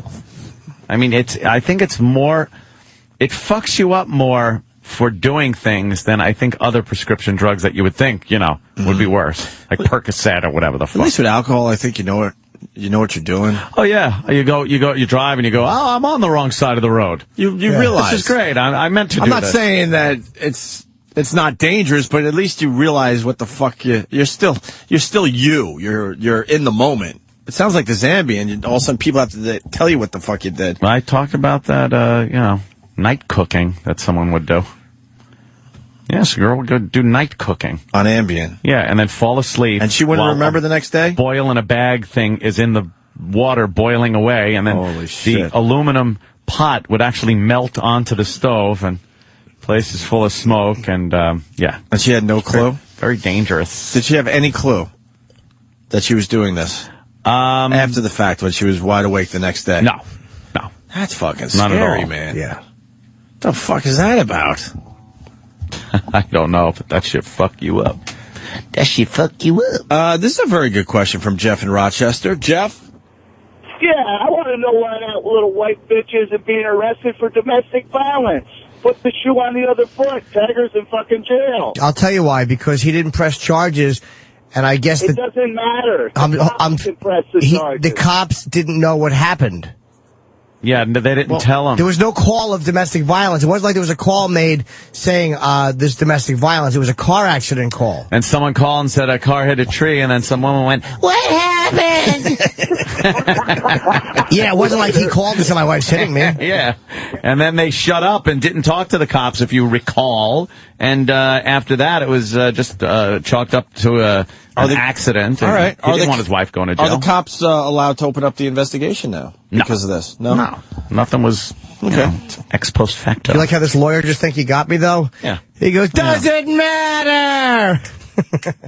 You're out of order. Yeah! Let's go to Steve in Florida. Steve. Yeah! Hey guys, yes. I'm a man of leisure. I'm catching some rays. Here in Fort Lauderdale. Yes. Just driving to work. A couple of years ago, first started taking Ambien. My wife says, "What were you doing last night?" So what do you mean? Why are there chocolate-covered pretzels on the counter? I'm like, what? But they were double boiled down some chocolate and covered some pretzels with it at like 4 o'clock in the morning. Didn't remember doing it. Jesus. That's not exactly a horror story, sir. But it is kind of. People wake up in prison for the rest of their life because they hit a family with their car. This guy's like, one time I dipped pretzels in chocolate. I have no memory of it. Wow, you wild man. It's crazy. I woke up late one time on Ambien. I had some strawberries and whipped cream. Get out of here. What happened? You're lucky to be alive, sir. Did you really forget to put the milk back in the fridge once? Oh, God, get to a meeting. It is fucked up, though, that you could cook and not have That was the worst memory story ever. Right. One time I had a delicious mixture and made myself a treat. All right. You're supposed to take that stuff and just go to bed. That's what's the biggest problem. Is people stay up and watch TV, and then it's like... Well, what you got to do is down. you take the Ambien, and then you have someone strap you down to the bed so you don't start walking around and doing shit. And making Rice Krispie treats and dangerous things of that ilk. Right. Things of that ilk. Well, thank God you made it, sir. All right, let me say hi to Eric in Boston. Eric. Hey, guys, quick comment. I'm surprised Tiger didn't have a whole phone. No hoe phone for Tiger, Jimmy. He's a dope. Doesn't everyone have a whole phone? I don't. Well, if you're going to be banging over 100 broads, the rumor is it's up to 100. Wow. Could be up to 100. Yeah. You would think if that's going to be your world, you would get a phone or something. Maybe that was his work phone. Maybe he had a phone for personal and work and would use the other one. Maybe he was using that was his shady phone and she kind of suspected. Who knows? Oh, I doubt it. I bet he had one fucking phone and just was. It's because it sounds like he wasn't really being very careful. Was it a BlackBerry or an iPhone? I wonder. BlackBerry, I think. Oh, really? The Pope had a whole phone, doodly-doo. I don't think so, but... The Pope can't have a whole phone. Oh, the Pope likes cell phones with big numbers. That's more accurate. Oh, the Pope has a funny ringtone. Toodly-doo. Does he? Yes. It's the devil going, ow, it's hot, it's hot. And he laughs when he hears it. Good for you. Adam in Jersey. How you guys doing? Hey, what's up, Adam? Hey, did you hear about this other, it's like the competitor to Ambien? And they have this commercial on, and they go through the disclaimers. It's the funniest thing in the world. Yeah. Suicidal tendencies. You may choke and die in your sleep. You got to get this and play it. It's hilarious. Well, what product is it for? Then we can. It's called Lucinesta. Oh, Lucinesta. Okay, we'll try to find it. Actually, the disclaimers for the drugs that they're selling on TV, it's hilarious. The shit that could happen to you after they tell you how great this pill is. Yeah. And then they run through all the crap. Yeah. It's unbelievable. Nothing's better than the Yaz one. What? The Yaz, the fucking what's the Yaz one? It's a birth control pill for women. Right. And the list they go through is everything from it might give you a slight headache to an alien will burst out of your chest. Like it's everything. Heart attacks, strokes, don't smoke on it, don't try to walk, don't do anything. I gotta hear Just this. lay there and fucking not get pregnant. Now I gotta hear this. Yeah, it's really like we never did the disclaimer bit on our show with these drugs they sell on TV. Because they're all hilarious. So. Yeah, I know so many now. It's unbelievable, the shit that could happen to you. You have chronic dry eye. 9% effective and can give you shorter, lighter periods. But there's one pill that goes beyond the rest. It's Yaz. Can we hear that out there? More and more women are turning to. Little love. Yaz Sorry, guys. is the only birth control proven to treat the emotional and physical premenstrual symptoms that are severe enough to impact your life. And it also helps keep skin clear. Yaz contains a different kind of hormone that may increase potassium, so you shouldn't take Yaz if you have kidney, liver, or adrenal disease because this could cause serious heart and health problems. Tell your doctor if you're on daily long-term treatment for a chronic condition like cardiovascular disease or chronic inflammatory disease. The pill does not protect against HIV or STDs. Serious risks include blood clots, stroke, and heart attack, so women, especially over 35, shouldn't smoke because it increases these risks. Talk to your healthcare professional and find out if Yaz is right for you. Is Yaz right for me? Oh, my God. It's crazy shit. Blood clots, strokes. Heart attacks, strokes, blood clots, fucking... what the hell? Fuck that. Just get the vacuum cleaner. It's easier, yeah. It's less painful to kick her down the fucking steps. Right. Let me say hi to Ray in Kalamazoo. Hey, boys. Oh, Kalamazoo. What's up, Ray?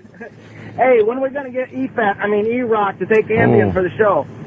Hey, can we have someone on Ambien for the whole show? That would kick ass. We do. He's called Steve. It'd make a great payback for blowing you off the other weekend. Hey, that's not a bad idea. I kind of like that. Let's say hi to Bill the trucker. Bill? Hey, what's going on, guys? What's up, Bill? My wife took Ambien one night and ate a half a pint of Ben & Jerry's and then blamed me for it in the morning. She saw the empty pint container on the nightstand and blamed me for eating it after Another wild story. Exactly. You're denying that she has lactose farts? What finally happened? One time my wife ate the ice cream and blamed me. That's just like The Shining when Danny had his sweater ripped. So when do you think maybe we should take Danny to a dietitian? I think maybe he ate the ice cream by himself. His awful USA shirt with a rocket on it. Oh, it was or adorable. Apollo. This is Apollo Hey, come on, shirt. guys. These Ambien stories are terrific. Did our wires cross with a Morning Zoo radio show this morning? I got so fucked up one time that I put the standard side pillowcases on the king pillows. Come on, stop it. That's crazy. All right. These stories are horrible. All right, you know what, though? Leave it to Philly. Philly's going to pump up the stories with this one right here. Doug in Philly. Doug. Good morning, boys. Hey. Happy birthday, Jimmy. All right, Doug. I took an Ambien about a year ago, and I had a couple beers, which it says right on you're not supposed to do it. I woke up with my girlfriend slapping the shit out of me because I was pissing on the night table next to her head. It was the toilet. See, now we got That's a good story. Yes, pissing anywhere but the toilet is funny. It's always funny. In your house. Comic books, her comic books, just everything was splattering onto the bed. I was, oh, fuck. Oh, that's awesome. Punch it out, boys. Thanks. All right, man. Wow, I didn't know they did this. Mike in Fort Drum. Hey, Mike, what's up, buddy? Hey, what's going on, guys? Good morning, Jimmy. Hello, Mike. Yeah, you there? I am, yeah, right here with you. Hey, when you deploy, that's what they give you on the plane. So you leave your home base. They pass out Ambien to everybody. You wake up in Kuwait or Baghdad, it's 150, and you're like, what the hell did I get myself into? They give you training and everything else does nothing. They have to drug you in order to get you over there. Yeah, and God forbid if there's an air emergency, everyone's going to be knocked out. And Mr. There's not going to be T. any heroes on that flight. Sure. All right, punch it out, guys. Bravo Sierra. You don't think that's true, Ant? Oh, why would they do that? Maybe they give it to you if you need to sleep when you're flying. They might go, well, yeah, have an Ambien. B.A. Baracus. Don't like to fly. They're making a whole new 18 movie, too. Rampage is in it. Is he? I think so, yeah. Yeah, who's he playing? He's playing Mr. T. Is he Mr. T? Oh, I thought it was another black guy. Maybe he was playing a bad guy or something. Ralph. Ralph's got a fine story. Ralph. What's up, boys? Good morning, Jimmy. Hello. My wife, I didn't realize how strong this Ambien was, so she gave me one night because I was having trouble sleeping. Next thing I know, she's interrogating me from what she said. And as she's interrogating me, I basically stopped breathing for 35 seconds to the point she had to punch me in the side of the head to wake me up. That's how strong this stuff is, and I'm 260 pounds. Yes. That shit will fuck you up. Yeah. Yeah, it really is. Hey, can we go back to that birth control commercial? Because Anthony from Jersey has a very good observation that I think we missed out on. Anthony. Yeah, did you guys notice in the background they were playing Goodbye to You in an upbeat club? Yeah. Yeah. Goodbye. Goodbye to you. Was Later. being played in the birth control commercial. Goodbye to Holy shit. Okay, now we got some sexy stories coming in. Jennifer from Louisiana. Are you into the Saints or what, Jennifer? Yeah, who dat? Who dat? Well, first off, my 18-month-old daughter was in the car when Jimmy's Hootedly Doo song was playing, and she was humming along to it. So Aw, that's adorable, Uncle. And also, I took Ambien for a little while, and then one morning I woke up, and my husband was like, "What?"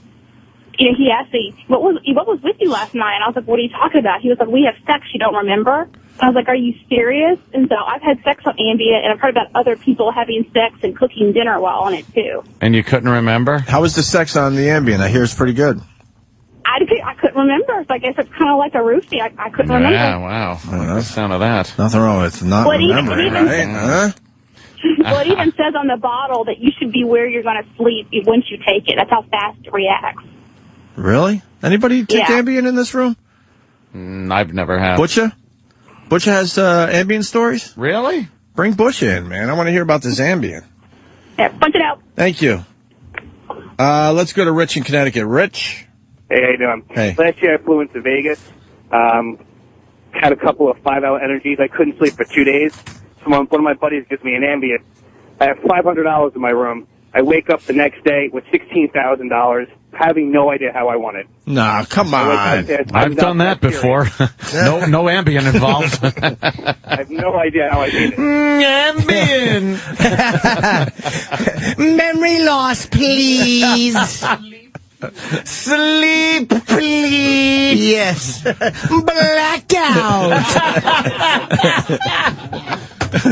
He has no idea he won the money. I hope it was because he turned into a sloppy party bottom. All right, thank you, sir. We got Butch in studio. Butch, you take this Ambien? I can't get enough of Ambien. It is the greatest thing that has ever been prescribed on the face of the planet. Really? The sex on Ambien is unbelievable. It can go either way. Like, it'll be the best sex you've ever had, or you have absolutely no recollection of what happens. And the best part about it is when you take it, if you try and fight the sleep, you get like this mild, like mushroom trip. Like everything starts morphing in front of you. If you talk on the computer, like your screen will start blowing up and breathing at you.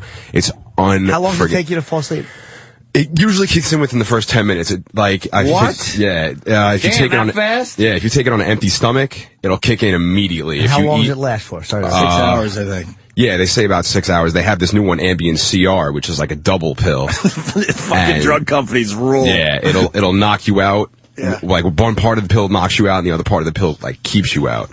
That one I haven't taken yet. I want to try that one, but it's absolutely amazing. How do you feel when you wake up? Do you have a little hangover? When you first started taking it, yeah, but I've been taking it for like, you're supposed to take it for 30 days. I've been taking it for like 3 years. I mean, this job's very demanding. You know, I have to be up at 3 o'clock in the morning, which means I have to be asleep at like 8:30, 9 o'clock, which is impossible. So you take the Ambien, knocks you right out. But now it's more of a recreational. Yeah, I love it. Little bit. It's the best. He makes it sound fun. It's so good. I highly recommend it. You know, just tell your doctor you have insomnia, even if you don't, and just get that shit. It's so fucking good. You know, Brother Elmo is a fan of the Ambien. Yeah. Now that I think about it, yeah, he likes his Ambien. Because he wasn't able to sleep. Yeah, even sex on it. Take one and have sex with your chick, and like that girl was saying, you don't have any recollection sometimes. You'll wake up. So you have to take the pill and start the fucking right away. Yeah, exactly. If it only takes 10 minutes. That's the whole problem. Sometimes you'll have difficulties getting a boner on it, and that. Well, how about you have the boner first, then you take exactly. That's what I've been doing. Let's work it out here. Yeah, you take the Ambien, figure out. Then you start the finger popping, and then we'll see what happens. Your dick works on Ambien? Yeah, I mean, you know, depending on how quick you get started at it, you know. If you wait after that 10 minutes and that Ambien kicks in, and then you try getting hard, it'll just be flopping around. My cock would hang like a little piggy tail. You got Ambien on you right now?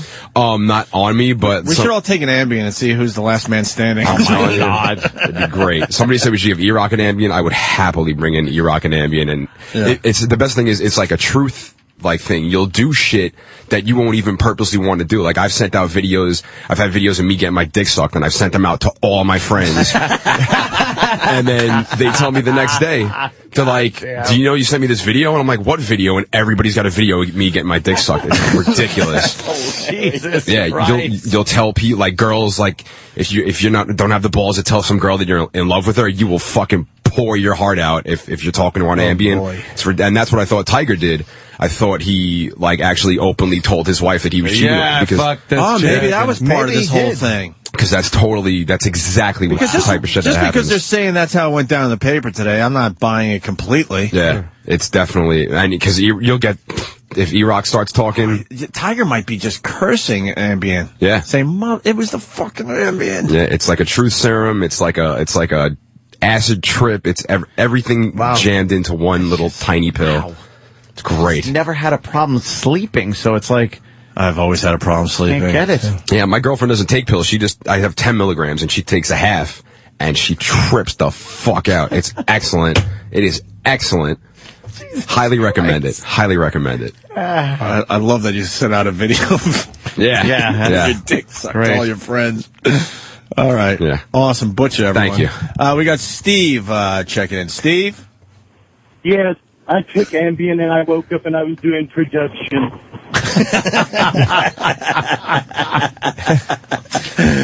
Let's go to Mike in Indiana. Mike? Hi, gentlemen. Hey, Mike. I had my wife wake me up. I was naked, sitting in the car in the driveway, and she wakes me up in the morning and tells me to get my ass in the house before the kids come out to get on the school bus. Why were you naked in the car?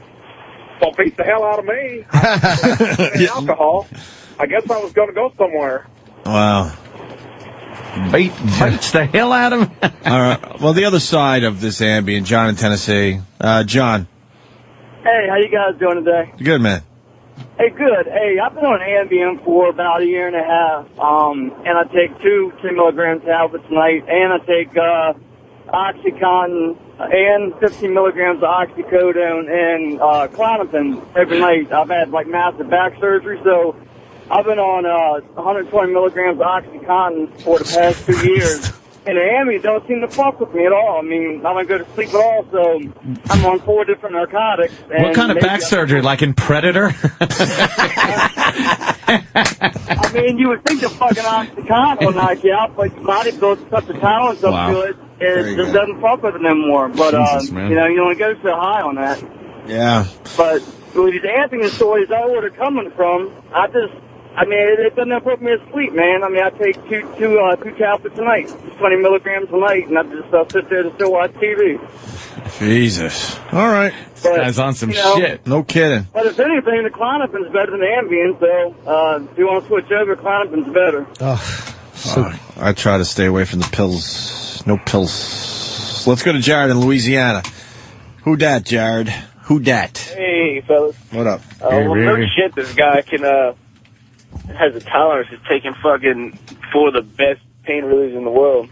But anyway, I was living with Mom a while back, and she was on Ambien. And I walk out about 2 o'clock in the morning, and she's sitting in the dark in front of a mirror. And I ask her what she's doing. She says, "I'm watching myself age." Yeah, so this is some serious shit. Yeah, they prescribe it like it's nothing, too. Look at the phones. Yeah, Look at the phones. Seem to be like everybody's on it. Look at the phones. Amazing. Now I know why everyone's listening to us. They're all half asleep. Look at these calls coming in. This is a good one, actually. Christine. What's in it? Melanin? Christine in Connecticut. Come on. Christine. Yeah, I took Ambien for a short period of time, and my husband loved it because I was one of the people who stayed awake on it, and I would drink on it as well. Ooh. And he said that I would turn into a porn star, and he couldn't wait till I said, I think I'm going to take an Ambien. He'd be like, all right. I mean, things that I don't normally do, like the ass and various other things. Wow, that's nice. Great. Wait, what do you mean the ass? There's a lot of things you could do with the ass. I would let him fuck me in the ass. There you go. Okay. You needed some clearing up. There you go. Yeah, boy. All right. So, yeah. I thought you might have been talking about a little finger. Yeah. A little fingertip or something. No, I mean the real thing. Right in. Right in, huh? Driving. Yeah. You I you? just did it, yeah. I don't remember any of it. You had to remember the next morning. Sure. Oh, yeah. There was blood and shit all over the sheets. This morning, sure. Oh, God. You're not on the Ambien anymore? No, I just needed it for short term. I had some shit going on, and now I sleep fine. Apparently. Yeah, your sheets look like somebody's fucking rolled over on some chocolate-covered cherries. Got some shit going on someone's dick. Colon, please. Well, Christine, thank you. We want to hear from the women. We know they're out there. Call the fucking show. Tell us your Ambien stories. Chad in Minneapolis. Chad. Yeah, I've been prescribed this crap for about 3 months now. Can't live without it. But driving is, like, not a good deal. Not recommended, eh? No, I was doing the one eye closed, hoping maybe I'd see single.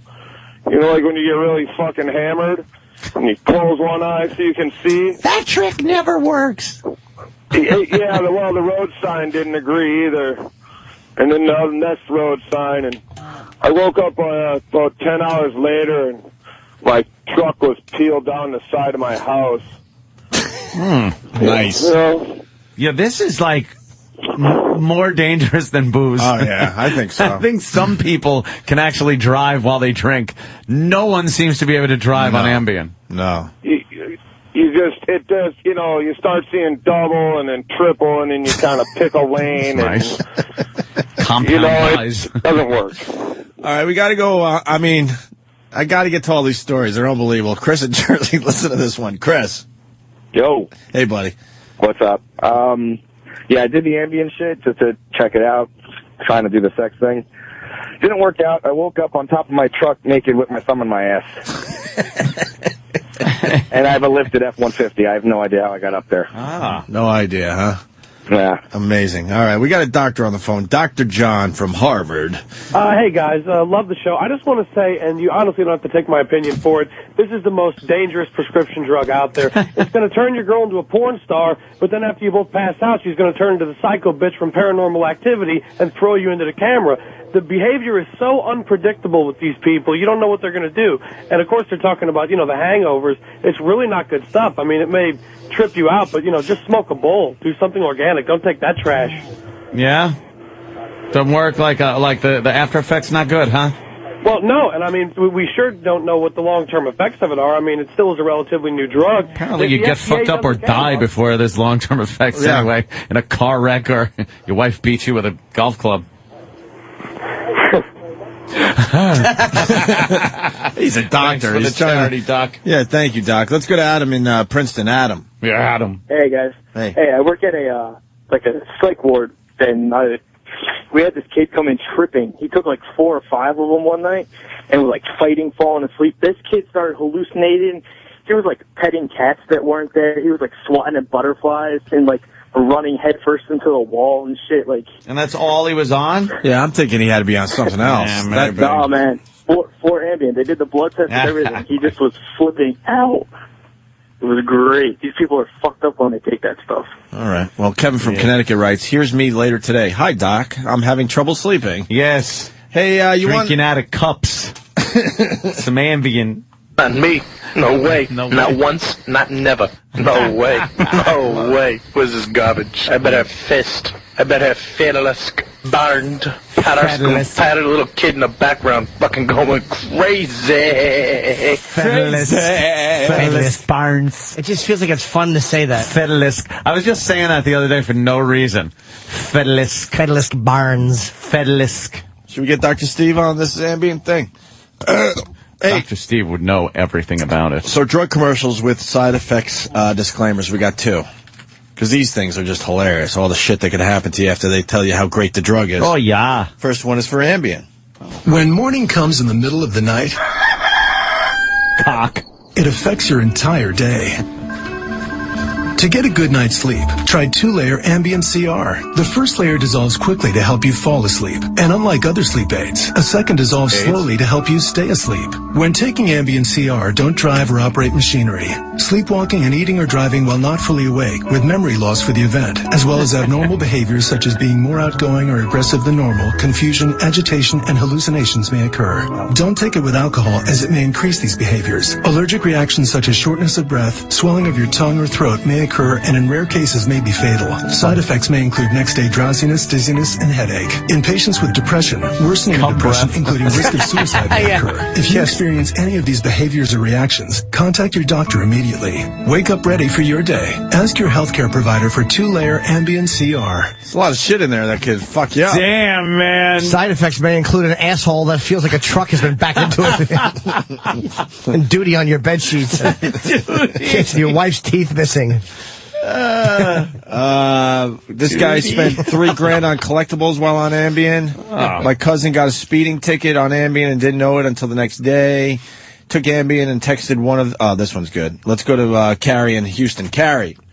Yes, sir. Hi, Carrie. Another broad. We love when the broads call. What's up, broad? I took an Ambien on my way home from work, and by the time I got there, I texted one of the top engineers in my company to send me something filthy so I can get off. Holy shit.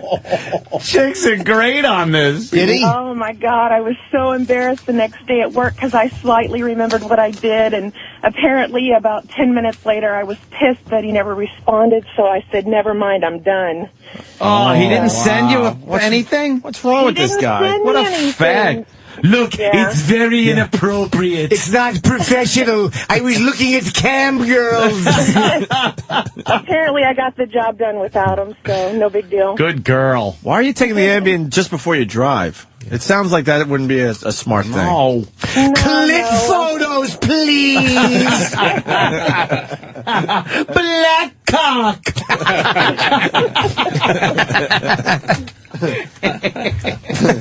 I'd like it to be 9, please. That's not 9. That's not 9. That's Asian in 3. Why do they do that? Oh, fuck, man. All right, punching out, guys. Good story, Carrie. Thank you. Let's go to Danny in Jersey. Danny? Hey, what's up, guys? Hey. I got a girlfriend. She doesn't take Ambien, but she has some weird condition where she falls asleep standing up. She'll just rock back and forth. Narcolepsy? Before I know it, she's asleep. She'll drive home. We'll wake up the next day, have no idea. We'll screw and everything. Jesus. Ambien It's some weird rules. sleeping condition. I have no idea. No, what I've it is. heard like the narcolepsy where people just nod off. Sure. Oh, I thought that was when you just start telling on people. Narc. But so her eyes will be wide open. She'll have conversations. She just won't remember. Wow. Maybe she's just stupid. Yeah, exactly. You're dating a dope. And her eye sockets are too small and far apart on her head. Let's go to... Thank you, Danny. Stephen Bacon said he married a cow. She just stands there looking at you with her tongue going up at one nostril. Let's go to Dr. Steve. Dr. Steve, we're talking about this Ambien thing. We think it's the greatest drug ever now. Oh, it absolutely is. I wouldn't get any at home if it wasn't for Ambien. So. Yeah, what is it? What is it? It seems to be pretty widely prescribed, I guess. Yeah. And it seems to be very dangerous. Well, those side effects are not uncommon, but they're not in the majority of people, I don't think. Really? Yeah, I mean, I've had occasion to take it and didn't have any problems, and I'd say 90% of the people that I prescribe it to don't have any problems with it. But Steve took it, woke up, and realized he had made some real shitty wine overnight. Exactly. Instead of using grapes, he used fucking little stepped-on rat shit and grape juice. He took all the rat duty from the corner and stepped on it and said, this will be good vino. And it wasn't. He used raisins instead of wine. Fucking... God damn. Yeah, but there is a significant minority of people that have these crazy effects from it. It's a sedative hypnotic, and it's almost as if you're asleep before your body's actually asleep, and people just say and do crazy things on it. Now, the number of people that actually get in the car and drive around are really in the minority. But the Jesus. few that just say dopey things or do things and don't remember them the next day are, it's significant number of people. What is it like? Is it opiate based or like what kind of drug is it? Well, it's in a new class, but it works on the it's this gamma aminobutyric acid receptor. Don't worry about it. There won't be a quiz. But it works on the same pathway, or some of the same pathways that things like Valium and those kinds of drugs. So it's a sedative hypnotic, and Lunesta and Sonata are in that same class. Yeah. But they don't seem to cause the same number of problems, or at least you don't hear about them, but they're not prescribed as often as Ambien is. It's still number one. Yeah, I guess that's why you get most of the people with Ambien stories. Dr. Steve, would you like to defend yourself? Because Stephen S. from Bayshore writes, Dr. Steve mainly prescribes his podcast for his patients who can't sleep. Oh, now. Steve from Bayshore. Uncalled for. Oh, Steve. Steve. Yeah, he's incorrigible.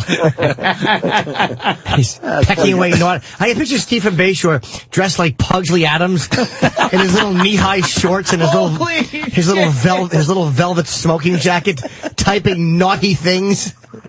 Pugsley Adams. Oh my! With a little tight T-shirt, pecking away. Oh, that's horrible. That's classic. All right, Dr. Steve, I want to get to a few more of these calls, so thank you, sir. Thank you, sir. All right, we go to Vinny on Long Island. Vinny? How you doing, guys? Hey. Junk quit working for a while. She couldn't come, and, I had a kind of an inferiority complex.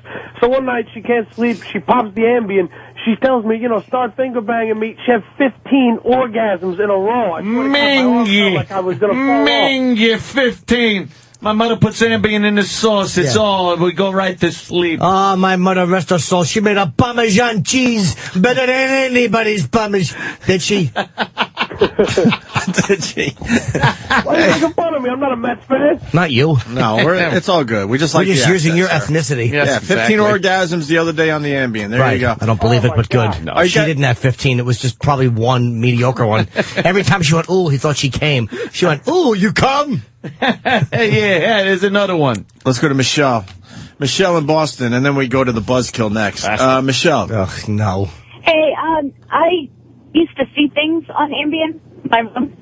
Used to see things. What kind of things? Yeah. Oh, we're losing Michelle. Michelle. All right, Michelle, call back. We'd love to see what you're seeing on the Ambien. Yeah, what'd you say? We go to the buzzkill. Lydia. Lydia, what's up? We're having fun with this Ambien. Well, I have had some fun on Ambien, but I'm calling to remind Dr. Steve that Ambien interferes with your delta wave sleep cycle. Ugh. What? The fuck? Can you put it in terms of a Disney cartoon? Yeah. You understand it keeps you from dreaming. Your delta wave sleep cycle is your deepest sleep cycle and also where you have your dreams. And if you stop taking the Ambien, then you have like dream rebound, which can be quite terrifying to some people. Kevin from Connecticut says, I take Lydia CR.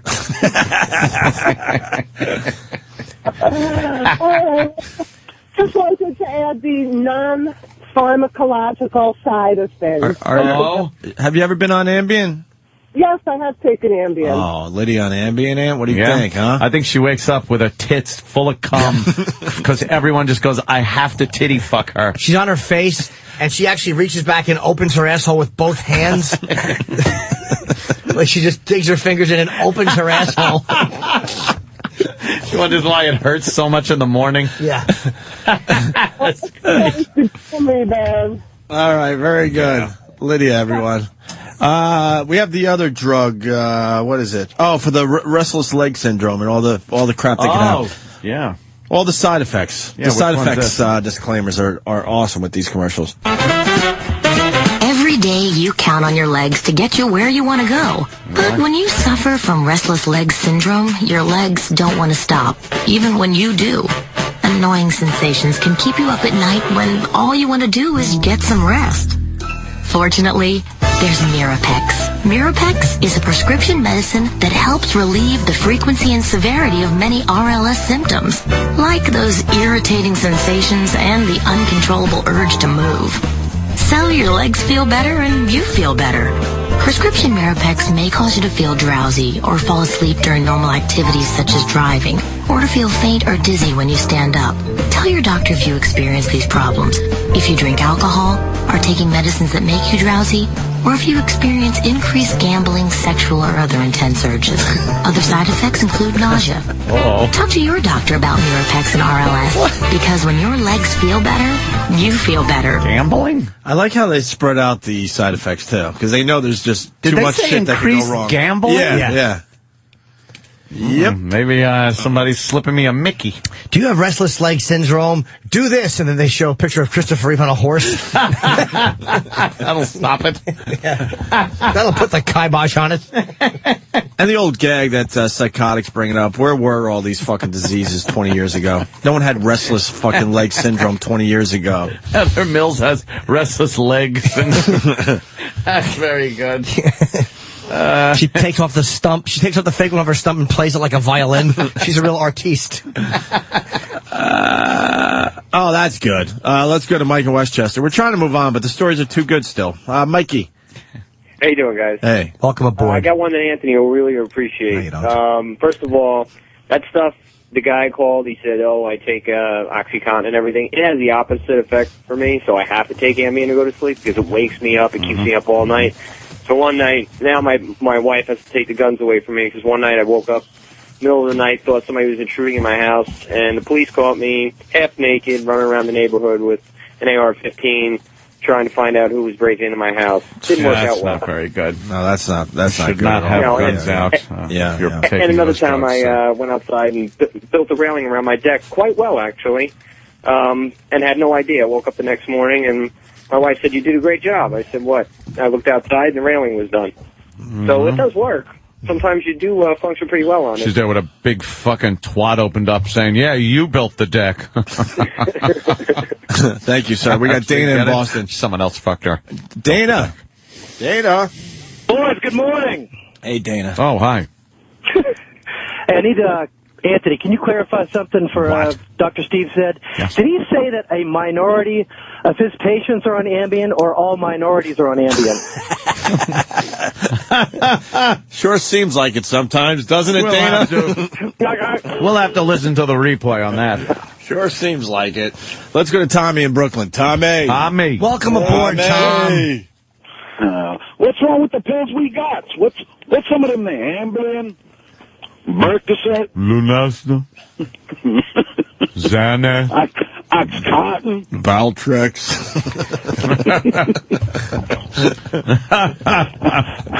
Out? Yeah.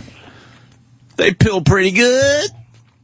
All right. Pissed on the lawn. I mean, they're just coming in here. I guess we can move on. We can go back to this another day.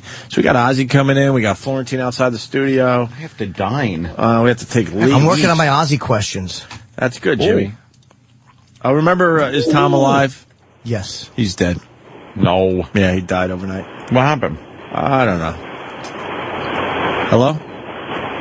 Hey. Hey. How you guys doing? What's up?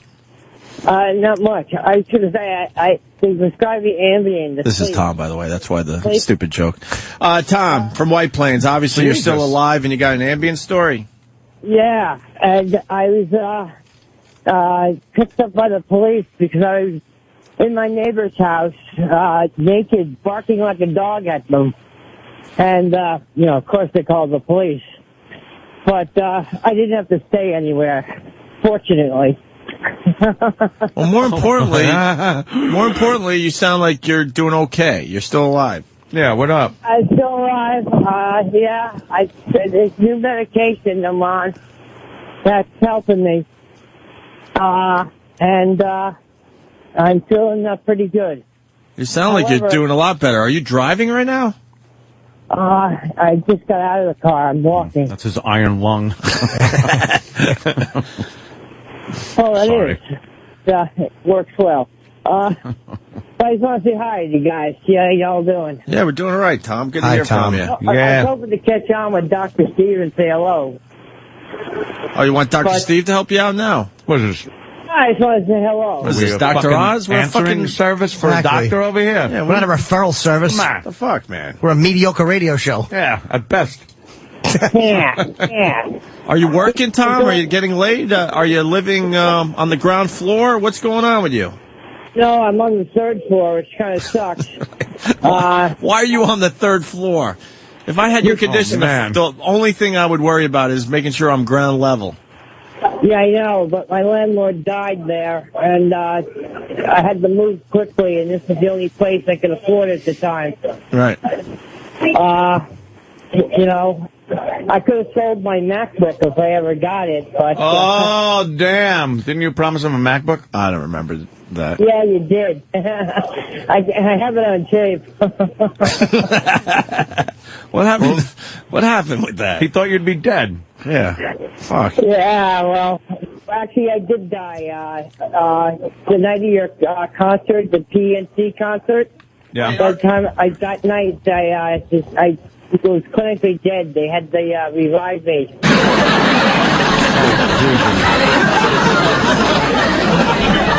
Wait, after a comedy show, you died? I know a lot of comics died on the stage that night. Let's not bring up Rich Ross, but you know, folks, wow. It's a bomb. that night I got home. I couldn't move my legs or arms, and I went to the hospital, and yeah, please. What are we doing? I'm fucking talking about. I gotta piss. You know something? You are so right. I was just ready to What the fuck is this? call that. I don't know how to hang up on the guy. The guy might be dead soon. Talking to Just hang up on the guy. Paul died. Who are you talking to, Tom? I was ordering coffee.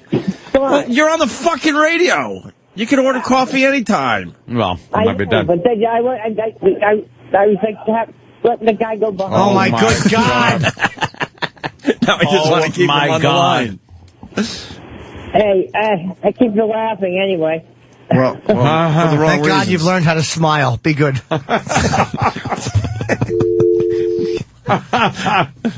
He sounds like he could be that guy, right? All right, why don't we take a break? Jim Florentine joins the program next. Ozzy Osbourne within the next 15, 20 minutes, it looks like. No, 9:30.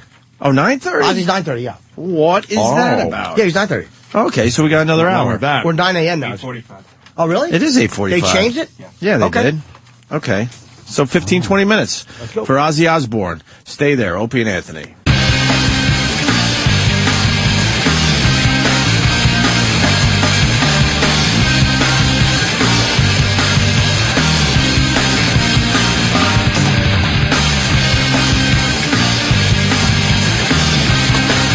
We welcome Jim Florentine to the radio show. Yes. Haven't seen Jim in a while. Another big Oz fan. Well, that's why I think he's here. I don't even think he's promoting anything. He just wants to say hi to Ozzy, who's going to be here in a few minutes. Hang out with the Oz. Yeah, what's going on, Jim? Anything? Not much, yeah. I mean, definitely just like to beat Ozzy, absolutely. This is like I think it's my 12th time meeting him, and I'm still like a little kid. You're just like Jimmy. I got up extra early. I made sure. You got your AC/DC shirt on. Yeah, I didn't want to wear the Ozzy. I know Jim did, but it's like, no. I could. I got a nice Diary of a Madman shirt to cover.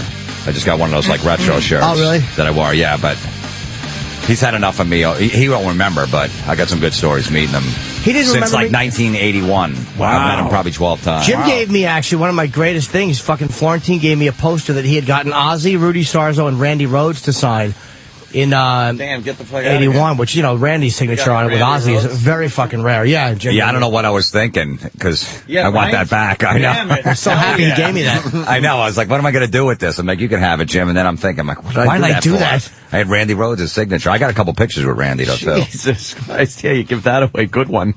And we had Rudy Sarzo on our metal show, and he toured with Ozzy in the Blizzard of Oz days, and he was telling a story. Should I bring it up when Ozzy comes in? I would say when Ozzy's here because he can confirm it. Yeah, that's true.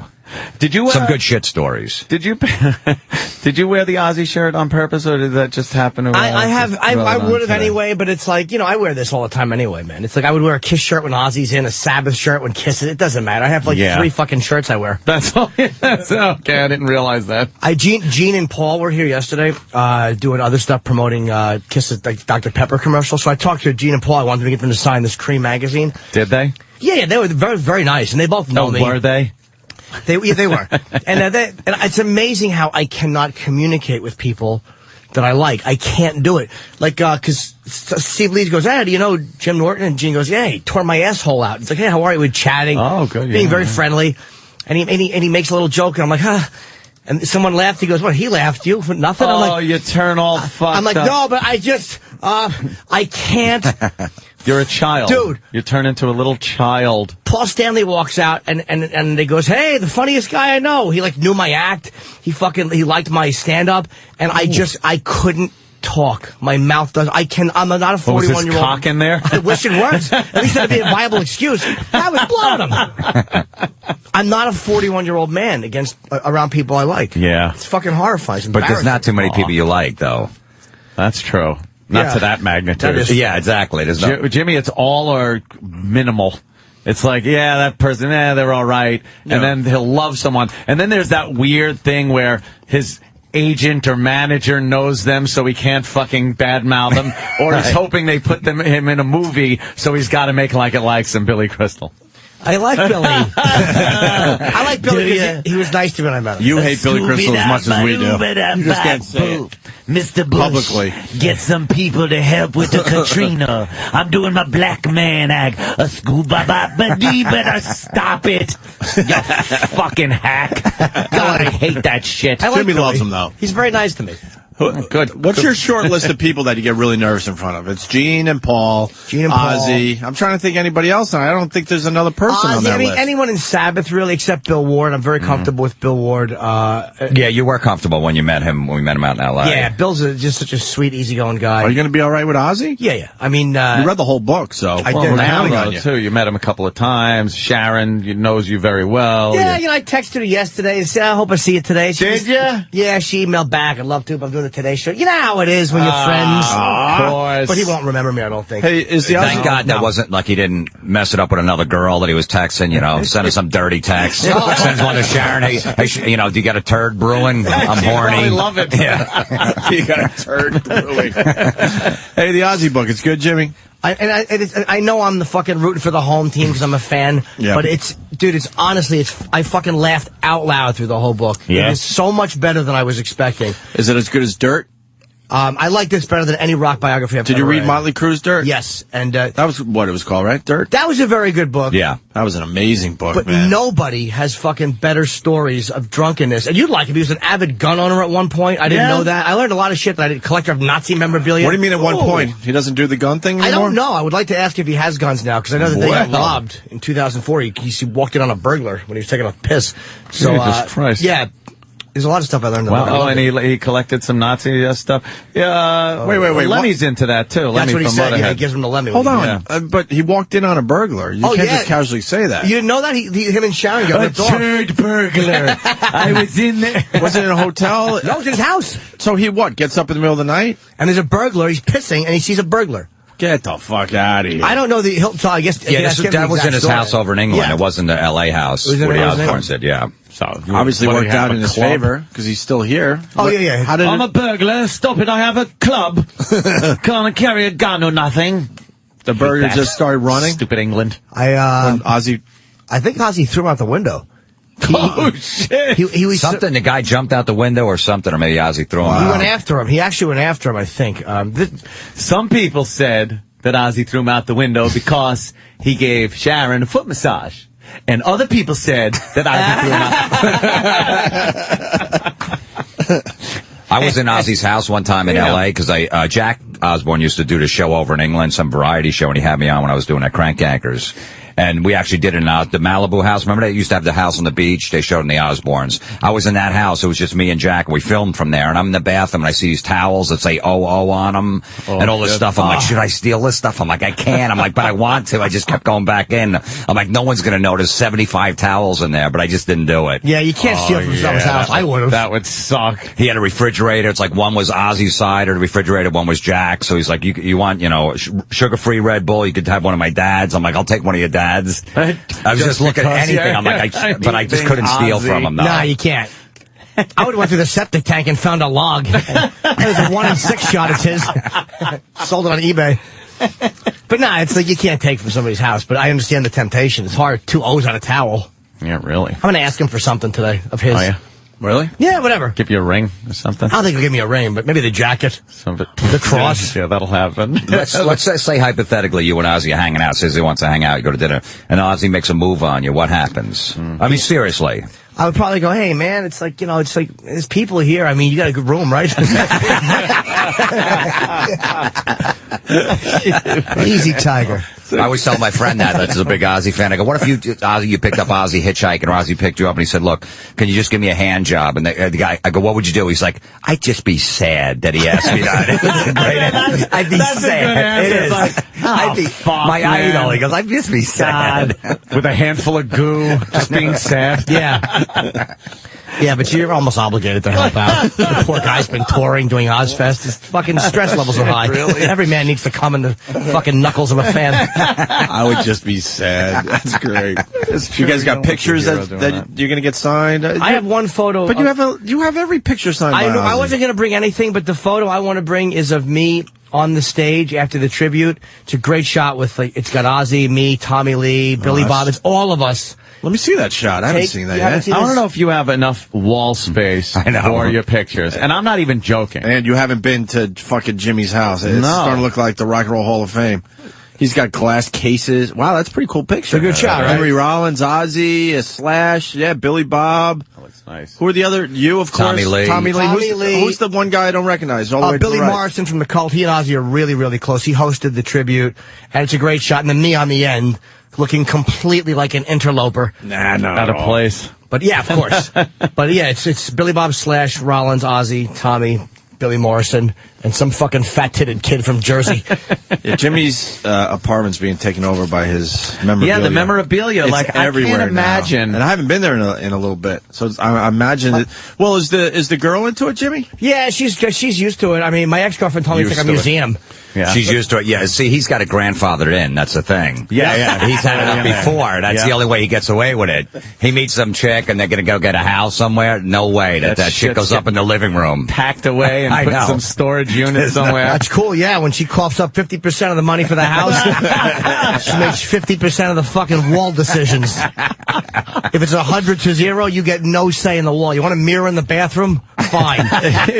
You've got to be at the point where you have to prioritize and go, I really like this one, but I got to hang this one somewhere because I don't have any room. The majority of my stuff is not hanging. I actually wasn't. Last time I saw him in L.A., I didn't get a picture. I didn't get anything signed. Because it's like I see the guy. What else could you want from everybody else, though? It's like you've had shit signed by other artists and. I got a signed Woody Allen picture and me that I don't have up on my wall. Jesus, really? That should be right up there. I know. I want to get I'm thinking. I put them in good frames, but you've seen my place. Yeah. I got my Alan Alda photo. Yay! My fucking Carlin photo. Yeah, he's got glass cases now and everything. You guys in the Iron Chic with the piss in the pants. I had that blown up and signed. That's a great picture. I got that picture blown up, too.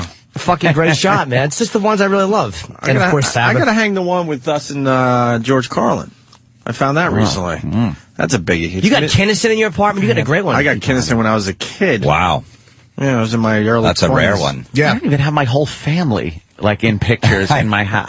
No, I'd rather hang pictures of, me with celebrities in my family. Yeah, me too. It's more fun. Yeah, it's more fun. It really is more fun. And they all listen to the show. I'm not trashing them, but I'd rather see me and Sam Kinison than, I'm telling my family, fuck you. Fuck you, yeah, right? exactly. I know. On my camera, I got 600 pictures on there, and there's 2 of my family at Christmas. It's all my friends, people puking, naked chicks, or rock stars. That's all it is. Childish? Never not childish. Never. Yeah, I don't have any memorabilia or anything hung up. Well, the homeless people have anywhere. your fucking stuff, man. Well, that was a while ago. You had That a was nice from collection that you were collecting until, it all That went was the bad. ex-wife back in the old AAF days. She took all that stuff and threw it in a fireplace. Well, That dude, was you nice. have such a great apartment for Me and memorabilia. chicks with burning stuff. Yeah, I know. I don't understand that. What the hell's Your going house on? is perfect for having stuff hanging up, amazing, man. dude. You're Especially I don't know what to do, downstairs. I- That should just be filled with pictures. Memorabilia. Well, you got a lot of celebrity pictures now. I got a Start blowing some of that I shit got a up. Luftwaffe officer's hat. That's good. That's Throw a that good up one. there. See, I kind of like the era too myself. I like some of the collectibles from the era. I want to talk to Ozzy about that. What's the most valuable thing you got as far as like memorabilia goes? I'll start. I got what I think is a Kurt Cobain autograph, but I'm still Really? not sure. All right, that one's questionable. No, the one no, that one's still at the old XM, which is now okay. someone's office. I bailed on that. I knew that one wasn't real, but someone else sent me one and swears it's true. And I looked it up. It looks like it could be real. Most valuable. I don't know where I could bring it to so someone could tell me if it's real or not. What's the most valuable thing?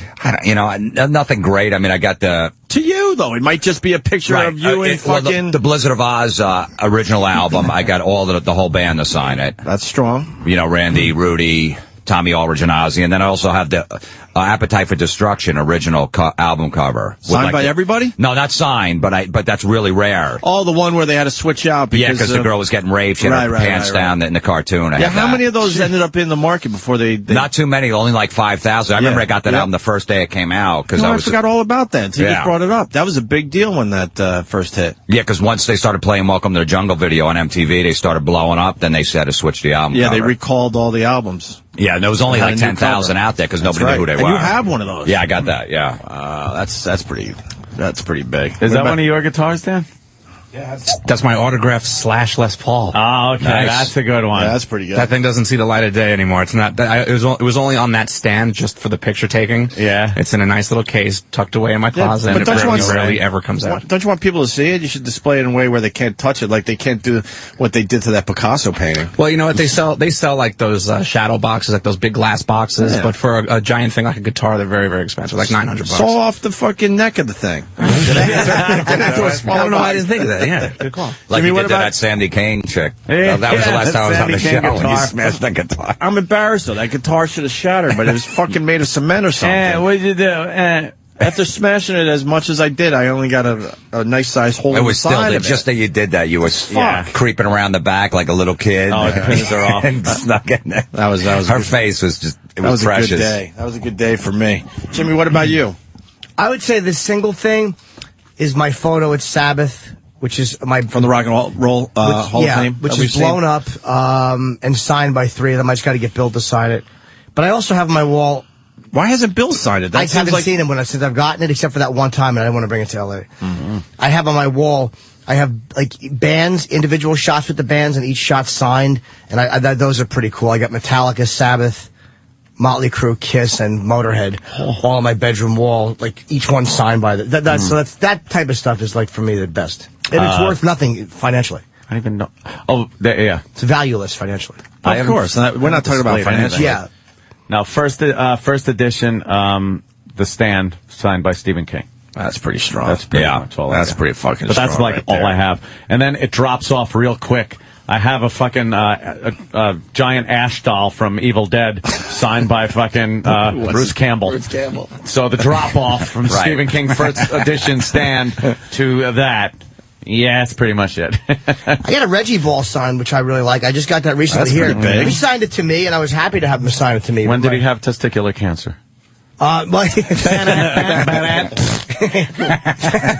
That's Reggie Ball. Man, I'm so stupid I didn't get it for a second. Hey, someone sells great guitar display cases online, Dan. Well, I mean, I've done the research. I mean, some of them are shit. Really? You know, I want like the good, cause I don't want like the finish to fade, you know, if I'm gonna, you know, you have something with Sharpie, you know, that's just a marker. It could go away very easily. No kidding. That's an easy smear. I had an autographed Metallica t-shirt that I just kept in my drawer. I never even wore it. And then I took it out like 6 months later just to look at the autographs, and they were gone. What the fuck? They just like soaked into the pattern of the shirt or whatever. I was just like, wow, that really sucks. Were you bumming? Yeah, I was like, dude, that was like one of the only things I had signed by all of them, besides like shitty posters that were all torn up and fucked up. Just evaporated. Florentine, are you a big football fan? Yeah. Oh, you are? Yeah, huge. Okay, because they're asking, what did you think of the NFL playoffs? What do you think of those two games? Well, I'm just glad that Favre's out of the playoffs. For real? A lot of people, sentimental favorite. The guy's a fucking crybaby drama queen. He's the worst fucking drama queen ever. The guy just has to be in the news. Well, it comes out today. He's highly unlikely. Of course. He's saying it's highly unlikely he will return next season. Of course, he needs to throw it out there because he's out of the news. So he needs the attention back on him because it's not going to be for the next 2 weeks. Is he going to play? Is he not going to play? So he's going to keep doing this. I just need a few more days with my family. Stop. As soon as guys say they're going to go back and talk to their family, they're right back to playing the sport. Because they realize, oh, fuck, I don't want to spend the rest of my years with my family. Remember when I could get one more year out there. Yeah, remember when Michael Jordan retired? His wife was there, and she's like, Michael's going to be a father now. He's going to pick the kids up from school. 2 months later, he was playing basketball again. He ain't fucking picking kids up from school. It's Michael Jordan. He's not ready for that. Yeah. Yeah, that's a good point. Because Brett Favre had one of his his best year ever, right? Yeah, I mean, so he's got another year in him. And the Vikings were that close. He's going to play again. Yeah. But we'll go through it for the next 6 months. But he knows when the cameras are on him. He knows when to limp. He knew to just get his ankle taped so and go, what a warrior to come back in. Like nobody ever got fucking hurt in a game before and came back in. But only him. Only he's the warrior. Nobody else. But Anthony was pointing out he took some shots. He did. He got fucking beat up. He took a few late hits, man. I love that. Just like brutal. He got beat up pretty good. But 2 weeks before, the fucking refs are picking him up when he's on the ground. I've never seen that before in football. Yeah. They're helping him up with his fucking hand. Like, what is going on here? Yeah, the refs aren't supposed to be touching the players They did it 3 times in the Dallas game. I didn't know they played the week before. Arizona. Now, and we argued a little bit. Do you think he should have ran that last fucking pass? Yeah. Instead of passing it? Absolutely. Because all he had to do was get, maybe 7 yards, and that's a pretty good chance of winning the game. That's what all of Favre haters in Green Bay that had to deal with him for years. They wanted him out of there. No, he throws that big pick in a big game like that. He's been doing it for years. And he did it the last pick he threw in with Green Bay was the Giants, and that's when the Giants went to the Super Bowl. Right. It was a dumb play. You don't throw across the field late in a game. That's a rookie move. Even Sanchez didn't do that with the Jets. So I don't understand that fucking. I understand quarterbacks don't want to fuck themselves up and run into a fucking moose on the field, but there are so many occasions where you look. They're fucking open to the sideline. They could run on an angle, maybe make the first down. They just refuse to fucking cross that line of scrimmage now and run with the ball. Because you're not going to even get popped, because if you slide, they can't touch you. So you could just slide right before a guy's going to pop you. Yeah. So what's the big deal? And he could have just ran. Even to get back to the original line of scrimmage, it was a 54-yarder. Which is in a dome, he can easily make that. Yeah. No you don't think Favre's foot was hurt, though? I thought maybe his ankle was hurt. That's why he didn't run. Whenever there was a fumble, he ran. Believe me. Fucking stop with that. I love Jim. He only limps after the play. If it's a bad play, oh my, I can't. Someone help me get off the field. If he fucking threw a touchdown, he would have sprinted down the field and jumped in the guy's arm. Wow, good point. He's a fucking pussy. And that whole the whole right side of the field was open on that play. It was wide open. Even if he just went to the line of scrimmage. Yeah, he had running room. 7 seconds left, 55-yarder. It would have been in the Super Bowl. Yep. And what about the Jets game? That was a good game, man. The Jets put up a good fight. I think so. I think they played a pretty good game. I mean, the Colts are just, I hate to say it, a better team. We were saying how the first quarter was like, wow, these fucking Jets, look at this. And then going into the half was like, hey, but your voices get a little higher, like, all right, we're still, I started walking. And then that's it, the wheels come off. Yeah. I was at a christening the first half. I mean, we all blew off the party, the Jets fans. We were upstairs, in someone's bedroom because they had a nice TV sitting on the floor. By mid-third quarter, I was wandering around the party. I just knew. I just knew. I mean, it was on every TV, so I was still taking a look. But you just felt the momentum completely changing. Yep. And Peyton Manning, you realize that they guy. had no answer for him. that guy is probably going to be the greatest quarterback of all time. Yeah. Because if the Colts didn't have Peyton Manning, they'd be a 5-11 team. You saw how much they sucked when they played the second half of the Jet game when he took them out, and then the Buffalo game, I think they almost got shut out or whatever it was when he's not in there. That guy is that good. Yeah. Better than Richard Todd. He's seriously, he probably could. I'm not a big fan of Peyton Manning, but he probably will be the greatest quarterback We of all should be time. a fan of the guy, though. He's a nice guy. I get those commercials are fucking horrendous. Oh, the ping pong one with Justin Timberlake. You know what? They're not. That's on a scale of 1 to 10. They're like a -3. Funny. The ones before that with the mustache, you put a little to the side. He was trying to. I'm not Peyton Manning with the fucking phone, whatever it was. Yeah.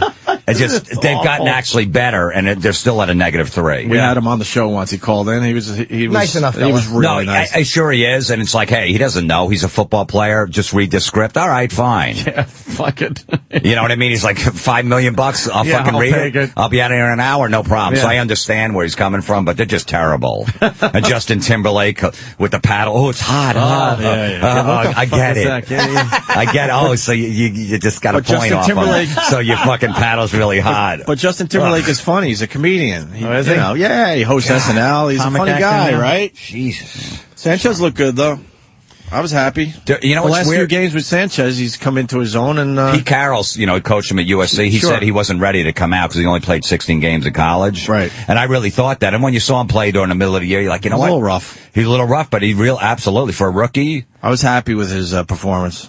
I really was. No, he was great. That fucking man. Rex Ryan, if he doesn't drop dead of a heart attack during the offseason. Oh, when he ripped his fucking headphones off and just started yelling because of that call. All Jets fans like, don't run. What are you, crazy? I was at a sports bar. I was in, where was I, Ohio or something like that, watching the game. And every time he came on, they saw him screaming. I was just yelling out, who stole my cake? Who stole my... The fucking place was rolling. I never do that, but he was just, who stole my... Where's my fucking cake? Monster. 7,000 calories a day, he said he has. He consumes. Yeah, he doesn't fuck around. Christ. 7,000. He's not trying to lose weight.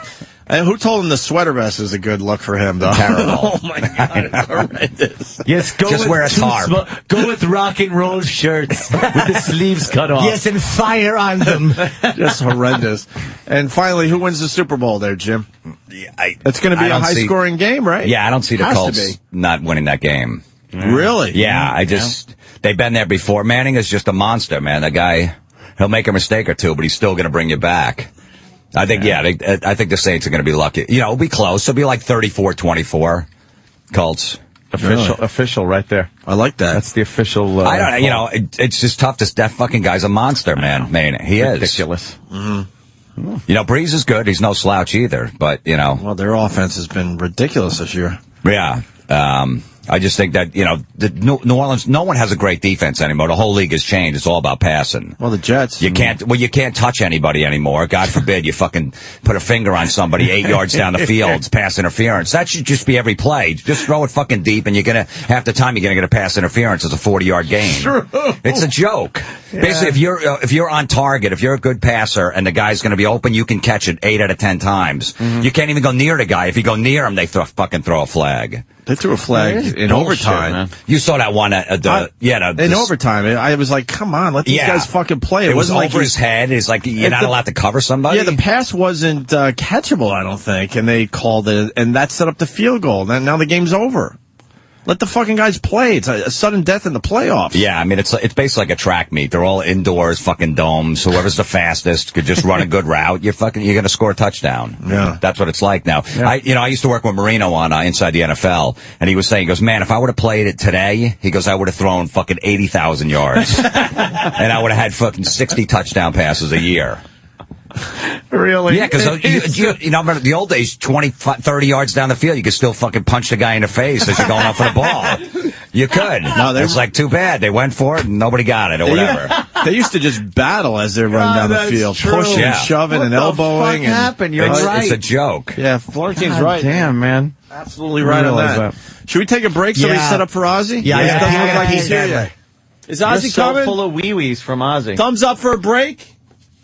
Or thumbs up for a break, I guess. Florentine, what are you promoting, man? The metal show starting season 4, Saturday, February 6th. Jesus. First guest? Dave Mustaine from Megadeth. Nice. He has a lot to say, huh? Yeah, he was great. Very cool. Yeah, and then this Saturday, January 30th, 8 p.m. at the Bolton Center in Bayshore, Long Island. Oh, Bayshore. What's the Bolton Center? Is that the old porn theater that Jimmy was at recently? Yeah. No, I'm serious. Yeah, that's what it is. Yes. Yeah, I was there. It was creepy to see comedy in that place. It was a porn theater? Yeah, well, I went when I was 18. It was the thing to do. Of course. We didn't have the fucking internet, so you get a bunch of your boys together, believe it or not. I know this sounds crazy. You drink beer all the way down to Bayshore and you check out porn. That's what we used to do. Bastard kids don't understand what it was like. There's a porn theater in Jersey or a comedy club. They turned into a comedy club, too, and I remember going in there, too. I remember one time I went in there by myself. I stopped home, driving home. I stopped in there, and there was a guy sitting there was only 4 people in the theater. Great. This guy sitting there's 6 people in the theater, so I take my own row. 2 minutes later, the guy sits in my row about 3 seats over. I'm like, all right, this is fucking creepy, but I'm just going to keep watching. I could see him in the corner of my eye. And then he has his arm out, and I'm looking. I'm like, I'm not looking. He has his arm out, and then finally I look. He has a $100 bill. He's giving me a $100 bill. I'm like, what the fuck? And I stormed out of there. What'd you do with the 100? Yeah, exactly. Bought some mouthwash and right. got It was $96 profit. I was making like $8 an hour at the time. It was tempting. It's not gay if you're a struggling comic. And Jimmy's in the bathroom. Is Ozzy coming right now? That's great. Ozzy's For on his real? way. I hope he can only stay for 2 minutes, and he leaves, and Jimmy misses him. It would be really bad. We should let's have Ozzy sit in Jimmy's seat. I want to see how Jimmy handles that. Really? Fucking Jimmy's in the bathroom and Ozzy's walking down the hall? Yeah. That's amazing. All right. That's classic. Look at him. What's he rock waving him on for? Like there's a 1,000 other doors that are waving. Oh, waving Steve. Hello. Yes. Here's Ozzy, of course. Of course, Ozzy. Take a seat, Mr. Osborne. How you doing, sir? Fine, thank you. I like the wings. Look at that. That's nice shit you got there. You got some nice bling. Damn. What's up, Ozzy? That's got to cost $200-300. Christmas cracker. Yeah, Christmas. That's pretty good. Little Jimmy Norton went to the bathroom. He's your biggest fan. No, he's your biggest fan. He went to take a piss. He didn't think you were going to be. His bladder couldn't take you not, knowing you were coming in. So Jimmy's going to be very mad as he. Oh, here we go. Here's Jimmy. Yeah, here he Here's is. little Look Jimmy at you, Norton. you little bastard. Last time you were at the House of Blues, weren't you? Yeah. Ozzy looks good, man. What the fuck? You look really good today. A bit early, my face had time to drop yet. Is that what happens? How do you guys, just thinking of coming, what time do you guys get up in the morning? 5:15. It's ridiculous. 5:15. I thought rock and roll was crazy. Yeah, no kidding. Yeah, we do this stay up all night thing sometimes, though. You what? You know? Yeah, you stay up like all night, and then you do the show, and then go home and go to sleep. You're doing the lines of white powder. Nah, I used to. But, we all did. Back in the, Can you back when believe everybody did. that's what we used to call fun. I was talking to a friend of mine a while ago. I was getting that shit up your nostrils, you know? Could you fuck on coke? Fun. Well, could you fuck when you were on coke? No way. I couldn't either. My dick was horrendous. No, let me tell you, you usually get an acorn dick if you do coke, but if you're with like a new chick or really I've got hot, an acorn dick but if without you the get fucking if you got hard, sex when I if you got hard, that wasn't going away. Like Really? if you got a hard on coke, you couldn't get rid of it. No, I don't believe that. The No? same as I know guys used to eat fucking big meals after the coke. I had some of that, throw more food away when doing that fucking shit. Oh yeah, you couldn't eat. That's for sure. Your appetite would go away. Ozzy, was there ever? Certainly have a drink of vodka. Oh, you could drink. Yeah, you'd drink, and then you'd spend the rest of the night. I don't know about you, because, rock guy, you could just send somebody out for more coke. We had to sit there and go, where are we getting more coke? I know, it's fucking, especially like the early hour of the morning when you run out and you're looking on the carpet. Picking up pretzel salt. I think that's it. There's a great story in the book about back in the Sabbath days when they're in a house doing coke and then the cops were knocking on the door. Oh, yeah. So instead of flushing the fucking coke, they're like, we have to snort all of it. So they're trying to snort the evidence. Karen, we need it on nose. Ozzy, was there ever a time where you did coke and then you had a groupie come back and you had the egg corn and you couldn't get... I mean, that's the story of my life. You're a really nice chick. I like you a lot. fucking the next morning when you wear it up, you go, what the fuck am I doing with that thing for? And you couldn't fuck her because what about the coke? Did you have a little needle dick or? Oh, a little needle dick. I never had one to fucking start. The coke is changed. Second, I went, my dick got smaller and my fucking boys got higher. That's got to be embarrassing if you bring a girl backstage, you're doing coke, and then she can't. Hey, listen, you bring them backstage for a trophy, but that's about it, man. Yeah. You don't. Okay, hell.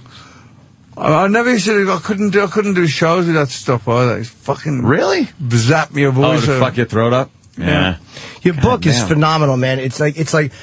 I mean, I'm a recovering addict, so I kind of understand it on some level, but it's great to see what would have happened had I not stopped. And it's such a great... You'd become a huge rock star? Yeah, that's a bad example, actually. Yeah. I'd be a multi-millionaire success story instead of a fucking flop who lived at home till I was 30. I mean, it's all, as I said earlier on, can you believe that we used to thought it was a good night? That was a fun night, yeah. Gacked up to your fucking top lip stuck to your fucking roof of your mouth. And your whole night was dedicated to it. Like, you didn't think of anything else. Hotel suites, end up in the fucking bathroom all night long. Yeah. Thinking you're doing it sneaky, you know. Like, everybody else is in the fucking bathroom with you doing the same thing. No, I don't have any left. I'm just taking pisses every 10 seconds. What happened where you knew, like, okay, this is not fun, and I don't appear to other people the way I appear to myself when I'm loaded? When you got no Valium to bring you down, you got no more booze to bring in, you've got no coke, and you see fucking daybreak, you go, this ain't so, and God, please let me sleep, and I promise you I'll never do it again. Fucking, when you gotta see, you wake up and do the first fucking line, and you go, it's great that Ozzy went through that same thing as all of us. Yeah. Oh, that's amazing. It's like, when you've got to, and I used to hate fucking daybreak. Yeah. I blacked the windows out. I fucking hated it. I remember once being in Canada doing all that shit, and I'm walking back to I don't know where we've been to this club all night. Walking back to as they're going to work, and you're gacked up to the fucking gills, and you want to find the nearest rock to crawl on for another fucking week. Yeah. Oh, it's terrible, man. You told a great story in the book about a revelation for you was when you were at, I think it was Kelly's birthday party, and you thought you were like the life of the party and the great dad. Yeah, oh man. The thing about Betty Ford, Sharon had found Betty Ford Centre, and she said to me, darling, I found this place where they teach you to drink properly, and I go, that's it, I was drinking wrong. So I'm expecting to go there and see Mrs. Ford and go into a fucking bar with a smoking jacket on, a little cocktail with olive in, you know, martini, and she goes, now gentlemen, this is my fucking Walter Mitty fucking mind for you. Yeah. Stir the olive 3 times and take a drink. And I go in and say, Mrs. Ford, where's the bar? She went, what? I mean, it didn't go down too well, but no, but I mean, the things we would do to in the festive fucking night out, you know, it's fucking bullshit, you know. And the 1,000 I love you, yeah, man. I really love you, man. I've never said this to you before, but I really think you're a cool guy, man. Were you a crier when you drank? What? Were you a crier? Like, I would get drunk? Depending on if it's drinking gin, yes. Vodka, no.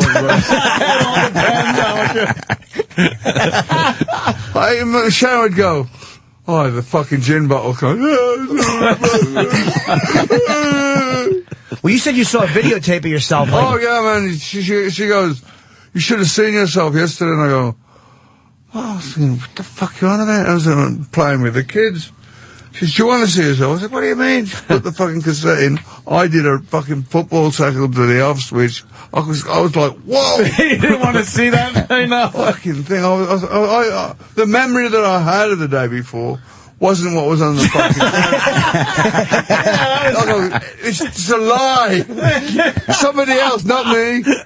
Yeah, it's all good, clean fun, and then you look at the tape and you're an animal. I haven't done that for fucking cocaine. I haven't done for a long time. But I quit about doing smoking dope, drinking booze, all the rest of the shit. That's 7 years now. 7 years. It's been 7 years. Wow. 6, 7 years. Ozzy, did you used to drink or do coke before you go on stage? We always never. I had so much in for the night before I didn't need it. So even the Sabbath and the solo days never. No, better occasionally I would, but not as a rule.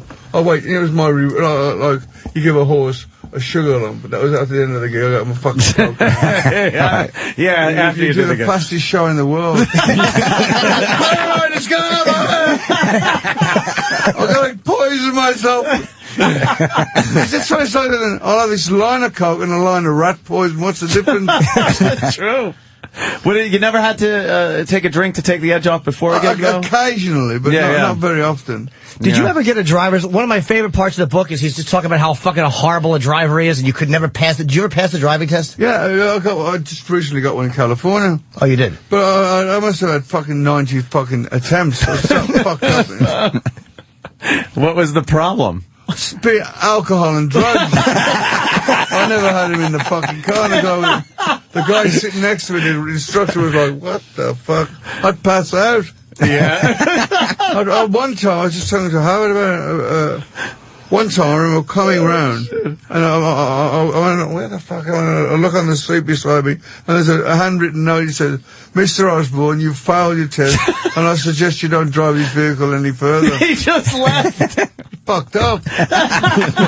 It's unbelievable. It is the fucking book is full of just really, really funny stories. It's like most biographies are boring. Like they have one interesting chapter, and then the chapter 2 always sucks. This whole thing, I laughed out loud reading this entire book. Jimmy was reading it laughing and then just taking like yellow Post-it notes and going like a lunatic. He's going. Yeah, just points to talk about. Slapping stickums on there. And it was sad at times. It was really a fucking great picture of your life, and it wasn't preachy. You know, I've had a charm life when I think about it. I mean, to be alive is a fucking gift. I mean, I mean, no shit, man. Now I go, I'm enjoying being me. You know, I mean, when I first got successful with Black Sabbath. You know, you could buy booze, you could buy your own. You didn't have to scrounge butts up people, you could buy your own. And that was kind of like a working class attitude to life, you know, go down the bar, you know. But then that was not me being able to say, well, you know, I've got success, I can buy cigarettes, dope, and booze, you know. Get married at fucking 20 and have fucking 3 kids. But then, you know, I'm much happier the way I am now than I used to. And I said to you, how the fuck did we all think that was enjoying life? Take a snort of death and sit in a fucking box all night. Do you regret it though? No, you don't regret anything you've done like that. We all have regrets, but as I said all along, you can't. The wreckage of my past still follows me. You know, but. I don't want to do that anymore. If I don't like being straight, I know exactly what to do. I was a professional at not being straight for a lot of years. And there's nothing attractive about it anymore. It's like, give us a line, man. Yeah. So I only have one. Do you have any vice left that like you can't have taken away from you? Or? Whatever I like to do. I do addictively, a workaholic shop, you know, whatever I can't do, and the word moderation to me doesn't exist. It doesn't exist, yeah, So whatever you're into, you gotta go full speed. Well, it's like I gotta take it to the end, you know. Yeah, of course. And further. So what have you replaced, the drinking and drugs with in this point in your life? I haven't replaced it. I replaced it with reality, you know. Yeah, that's something new, a new concept. I mean, it was fun when it was fun, but when it got bad, it got very bad for me. I mean, when I look at it and go, 5 o'clock in the morning, gacked to the fucking gills, I just didn't like the way I felt. If I did like the way I felt, I'd drink. You get stoned again, but I just did not like the way I mean, when you could say to yourself, is this a good fucking time, or am I just pretending it's a good time? I got real, if you like.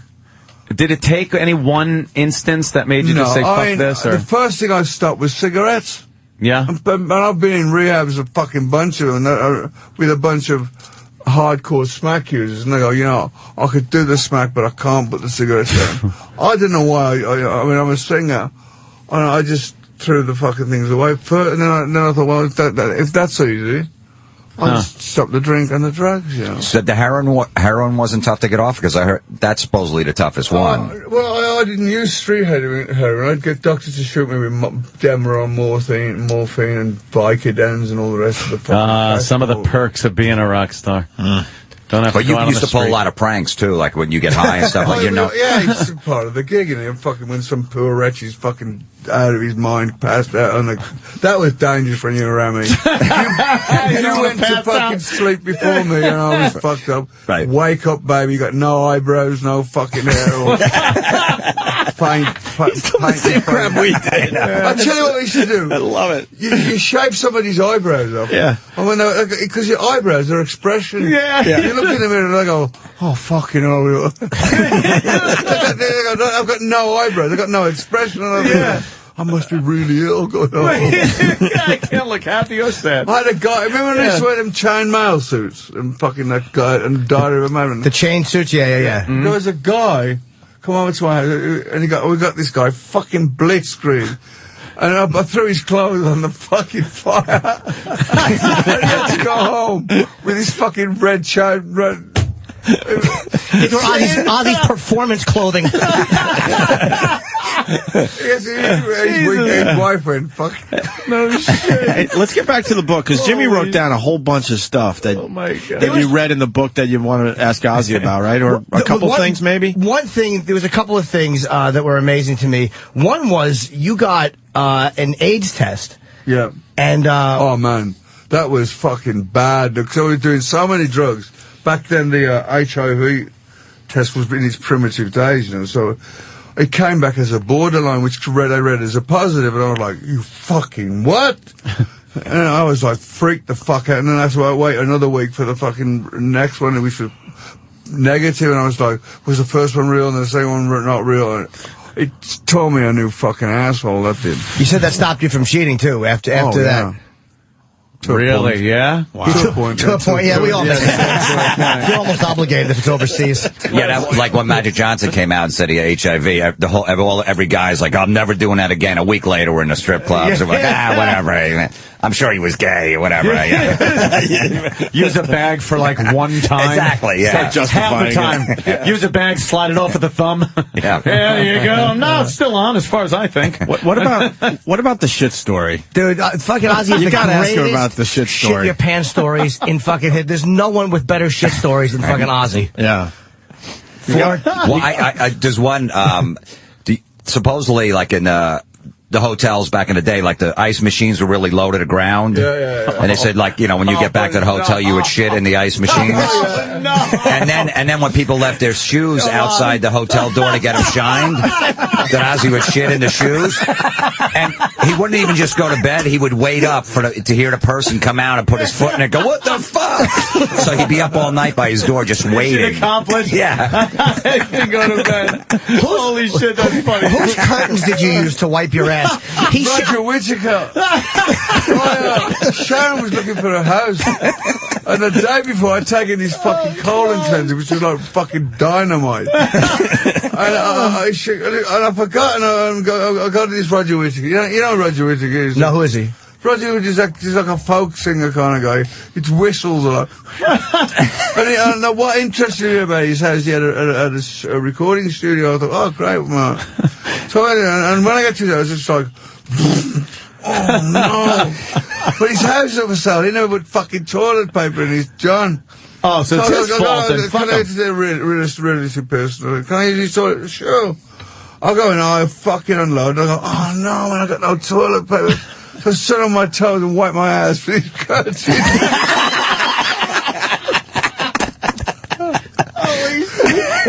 Now, did you tell Sharon afterwards what you did? You fucking what? And he threw him in the bathtub behind the shower curtain where no one would notice. Couldn't even get rid of the evidence. What's with his hair, man? God damn.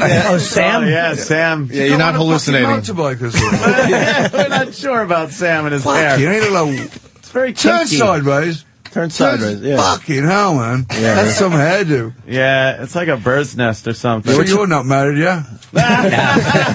We're trying to figure out if he's black, Ozzy. We're not really sure about him. Something, because he does have... He's related to Thomas Jefferson, for real. And you know what Thomas every other American. Thomas Jefferson used to get in the back there and, you know, take a few out, so... You never know. What's the burglar story? Because I tried telling them that before, and I didn't know exactly what happened. It was like you were taking a piss, and you came into the room, and there was a burglar in your house. Oh, yeah, no, it was 4 o'clock in the morning. I've gone to sleep. I sleepwalk a lot, you know. I do fucking walk, and I'm stark naked. And I go into my wife's dressing room. I don't know why I was in the other side of the house. And there's this guy, stupid. I'm thinking, am I fucking dreaming? So this guy makes us run for the window, and I got him in the head like I'm stark fucking naked. He's got a ski mask on. I go, oh, this is going to end up bad. I know he is. And he's looking at me, his eyes are twinkling. I went, I could kill this fucking guy now. I could do all these different thoughts into mine. I thought, what, he's got a brother or a fucking gang, or how can I sleep? They come back and beat me to death in my sleep. You thought this during a struggle? In England, you can't shoot them and you can't kill it. No. Even in your house? Yeah. No, you can't even have a gun over there. It's crazy. Well, didn't you used to own... That's one of the things I was really surprised to learn was that you actually, at one point, owned a lot of guns. I still do. Oh, you still do? Okay. My son owns even more. Yeah? Yeah. Nice. Anthony has a lot of guns. I just bought a sniper rifle. What, a Barrett? One of those Barrett 50 cal. Jack told me, you know. Big fucking... It's like one of them 50 cal fucking things. Yeah, accurate for 3 miles or whatever. Yeah. It's like, where do you shoot that? I would love to buy one, but I don't even have a range to go shoot that at. You could kill people in Afghanistan. Yeah, from here.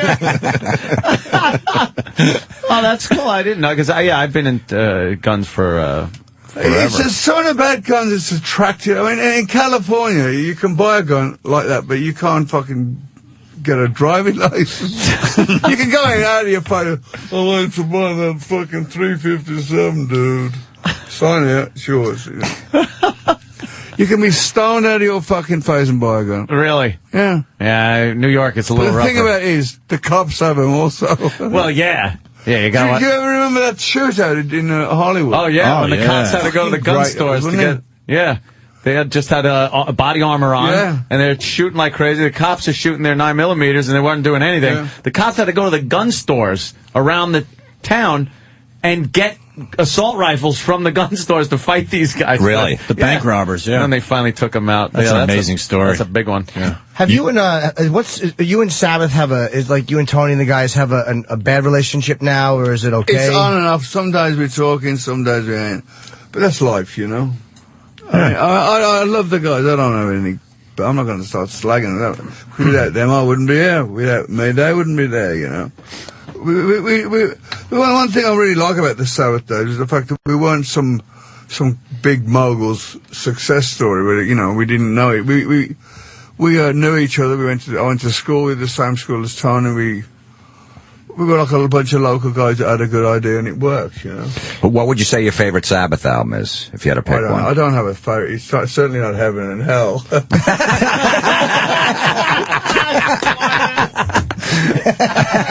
You know, talking about poor old Ronnie Deal's he's sick, he's got cancer. Yes, I heard about that. That's a drag, man. Yeah, that sucks. I mean, everybody thinks, oh, Rossie's Ronnie. I don't have anything bad. He's a good singer. Now we've interviewed him. He loves you. He had nothing but good things to say. Yeah, he's doing really well. He's almost, you know. Oh, really? Is he okay? Yeah, he's doing really well. The prognosis is really good. So, but you guys had a big feud back in the day with the Sabbath, and they've, you know, you guys going back and forth in the press. It was almost like wrestling, like pro wrestling. You guys.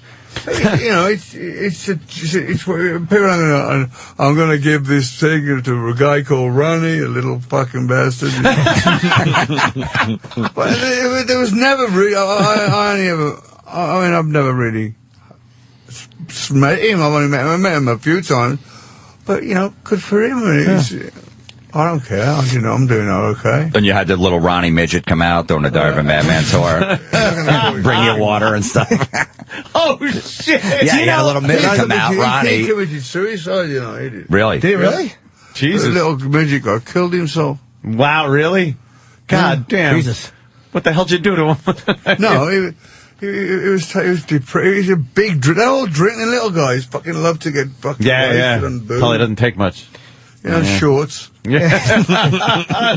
It's kind of hard. Like as a midget, it's kind of hard to forget your plight. Like whatever's wrong with you, you try to forget and not think about it. But as a midget, there's no way you can't. The minute you hop off the couch, I used to go, "Where's the toilet?" And I'd go to follow me, and there'd be like woman on the door. And I put my hand over the W.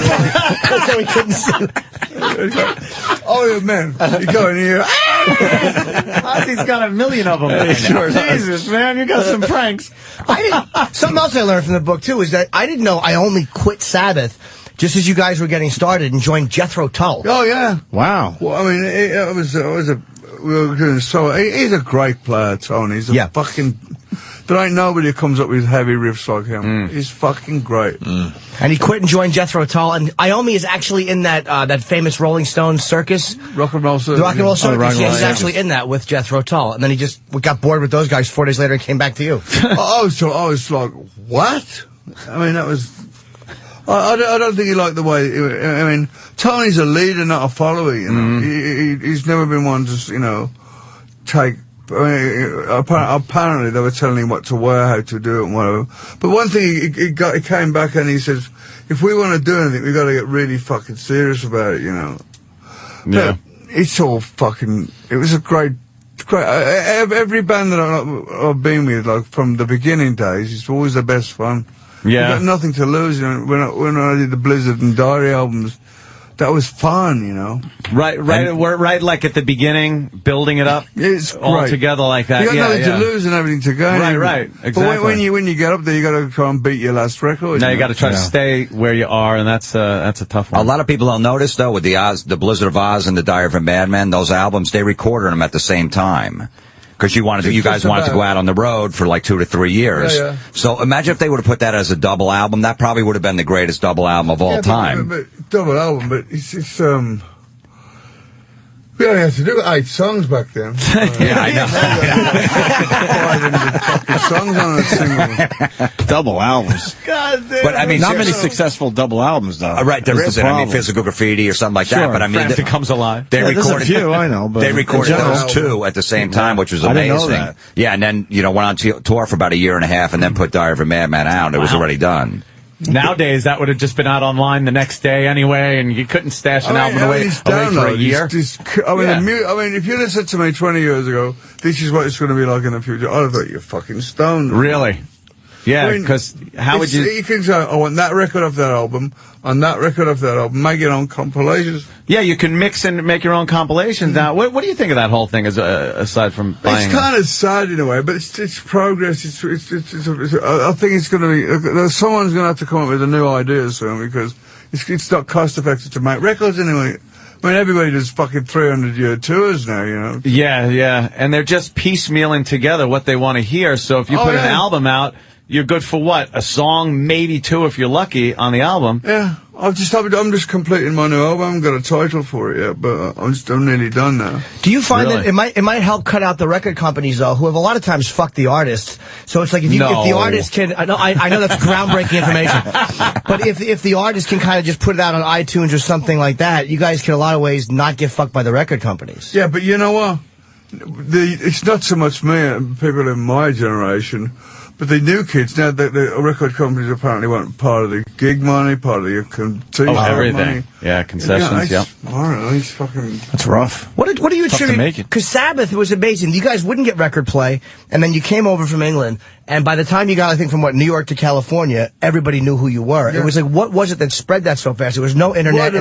Word of mouth. I mean, I don't know what's happened now, because everybody's got a fucking cell phone, but I often wonder who's going to be the next thing who's going to last out of all this? Like, so I don't, is it just Justin Timberlake? I don't know. You mean like newer artists? Who's going to be the next? Who's going to be the next fucking rock star? That has longevity. It seems to be tough to get longevity now in the music business. Because there's so many one-hit wonders. Because like I was saying, it's just so easy to pick one song that you want. Boy bands now, they're like the biggest things in sliced bread. Then you go, what happened to them guys? Yeah, they're gone. And then, a lot of the bands I just find very generic these days. There's nothing special it's all contrived. A lot of it seems, I don't know what it is. I mean, it's all down to fake American emotion Idol and all that now. Yeah, you know? yeah. Yeah, I mean, put it on. It's not the new. It's not the new thing. I often wonder when people are going to get fed up. What the next thing is, because everything's run by that TV stuff now. You know. How did you survive all the fads though? You went from Sabbath you survived the hair. You know what, when you're in something like Sabbath, it's kind of weird because you think, how the fuck are we going to get past this Peter Frampton thing? How are you going to get past this new Bon Jovi thing? And it's like. And then suddenly you just plod in. It's like the hare and the fucking tortoise, you know. We just plod along, and all these things come bolting past us, and then and then they just fizzle out, you know, and you just carry on. I don't know what the answer is really.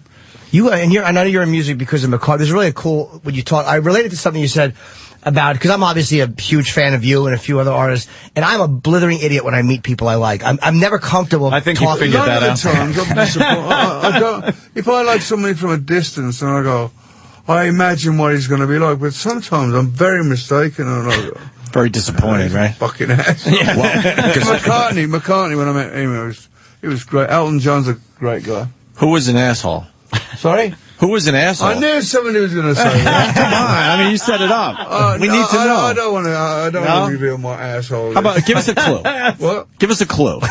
No. I know who Ozzy probably got creeped out about, and Jim always tells a story. When me and Jim met him at MTV years ago, we were just staring at you, and you're looking at us like, who are these fucking creeps? And we didn't know if we should approach you, and then finally we do, and you just gave us the autographs, and like, all right, just get out of here. And then we followed you into the bathroom, because we were such big fans. Oh, yeah. With your guy. Wrong person to follow in the bathroom. You do piss a lot, right? You piss constantly. Oh, the time, fucking...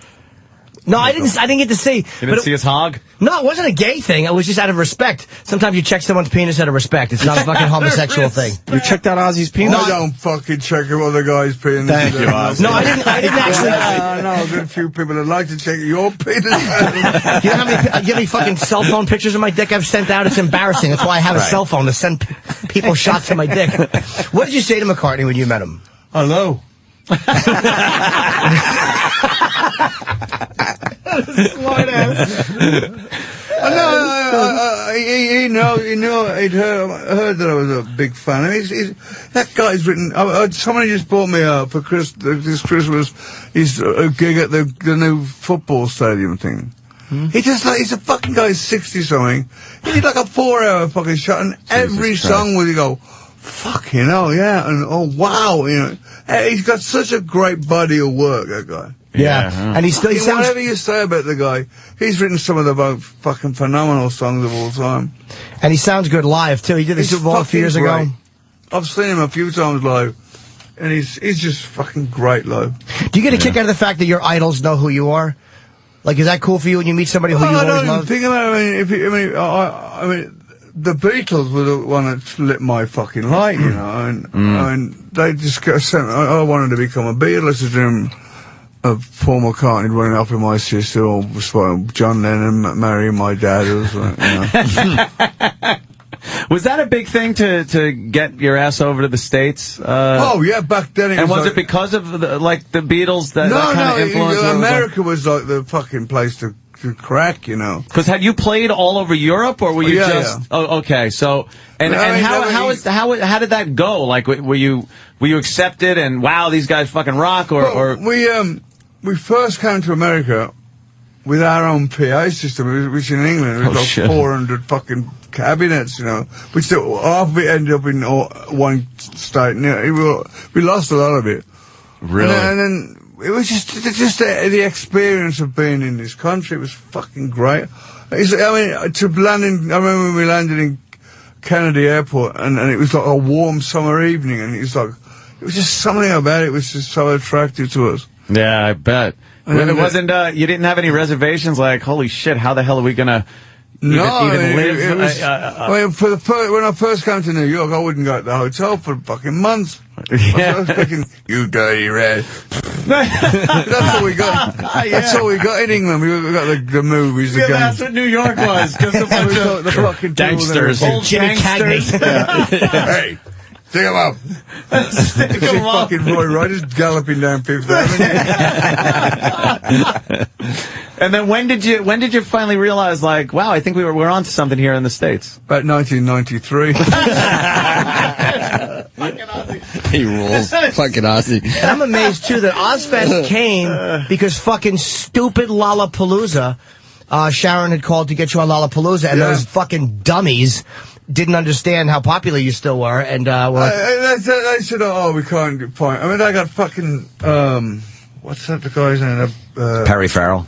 No, on the show, fucking early in the morning. They got those standard singers, and they go, Ozzy's like a fucking dinosaur now. I'm going, oh, I'm a dinosaur. What about this fucking fat ass fucking singing up there? Right.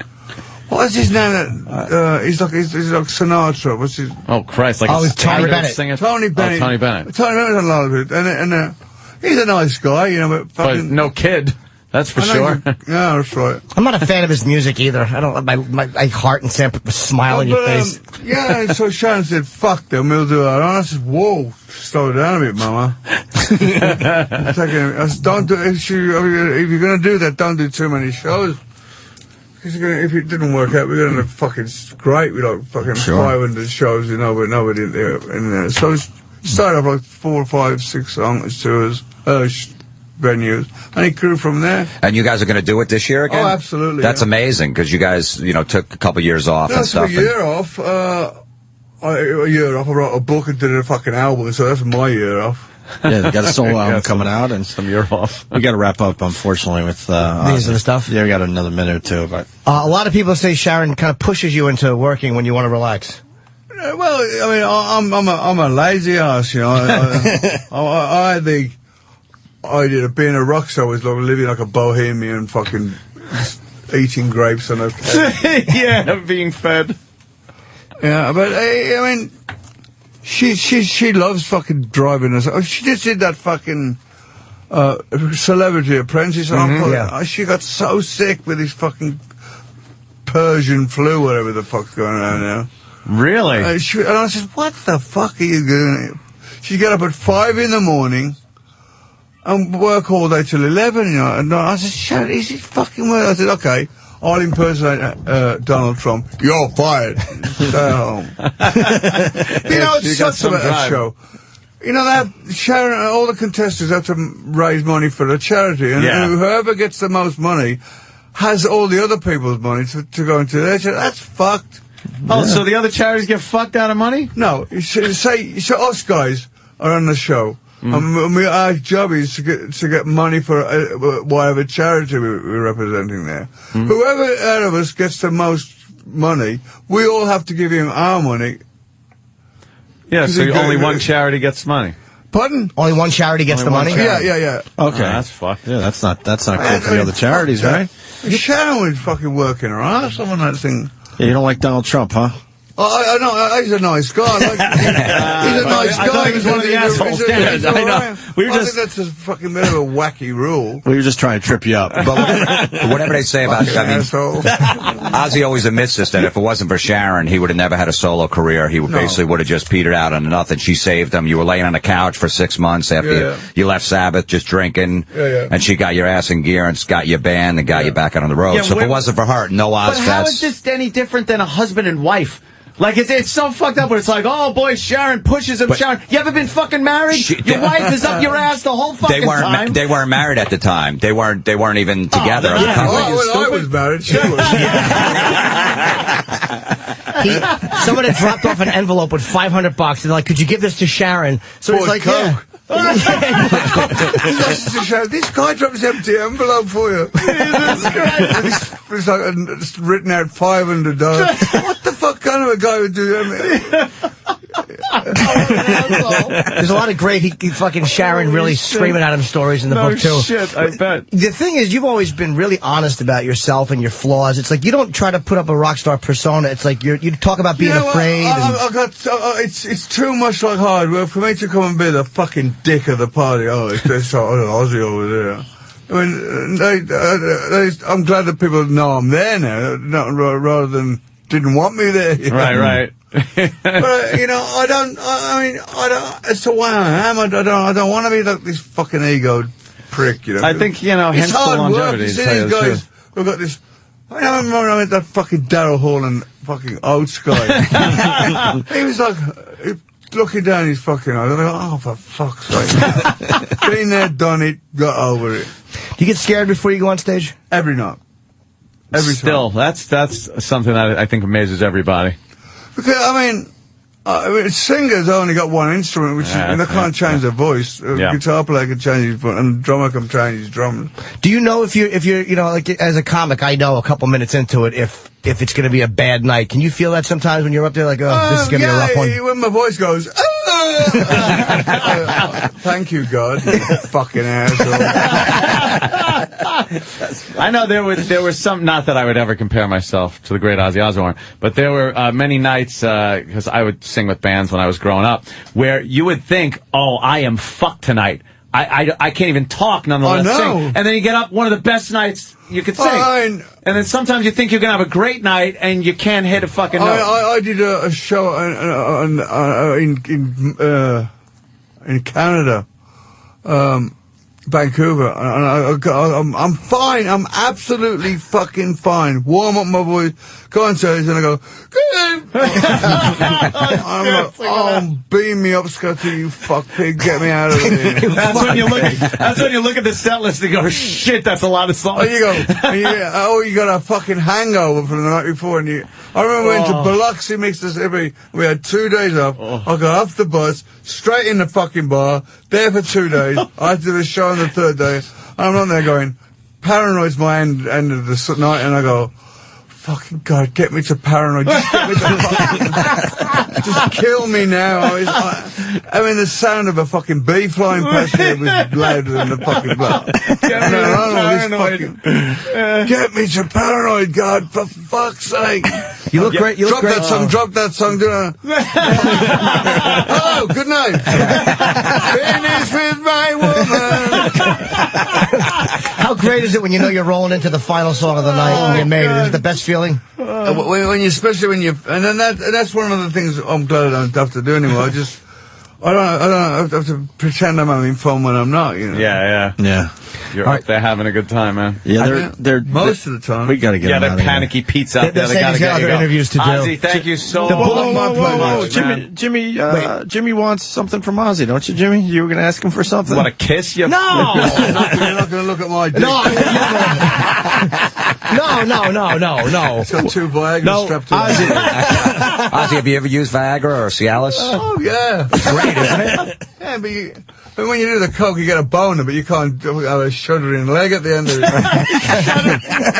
No, Ozzy, we were joking that Jimmy's your biggest fan ever, and we're like, Jimmy, you're going to probably ask Ozzy to give you something, like a ring or the necklace. You know, it's funny. I met Ozzy back in like 1981. You were doing the Blizzard of Oz tour. You're doing a record store appearance in New York, and I had like an $8 watch. And I'm like, Ozzy, I'm a big fan. He's like, thanks. He signs all my stuff. I go, here, you can have my watch. He's like, what do I want your watch for? And I'm like, no, I'm a big fan. He's like, thanks, but I don't want your watch. I'm like, please take it. He goes, I don't want your fucking watch. Get out of here. What a fucking psychopath. It was an $8 watch. Why am I giving it to him? Wait, I don't want it. Are we promoting a signing tonight, too? I think it says Ozzy will be signing at Borders at Columbus Circle tonight in Manhattan, which is in the Time Warner building. Wow. It's an amazing building because there's so much room to stand inside. So even if it's cold, you'll be inside waiting. And the book, I'm not just talking as if it's fucking phenomenal. It's really funny and it's really honest and it's just an amazing rock biography. There's no other ones I've read that are compared to it. It's out today, right? Yeah, it is out. Today. I think it is out today. I Am Ozzy. And if you can't get to see Ozzy, get it on Amazon. You. Yeah, fuck you. Exactly. It's going to do great. And fucking read something else. Hey, Ozzy, this was great, man. This was a lot of fun. A lot of fun for everybody, and we appreciate it. We're going to take a quick break. Ozzy Osbourne, everybody.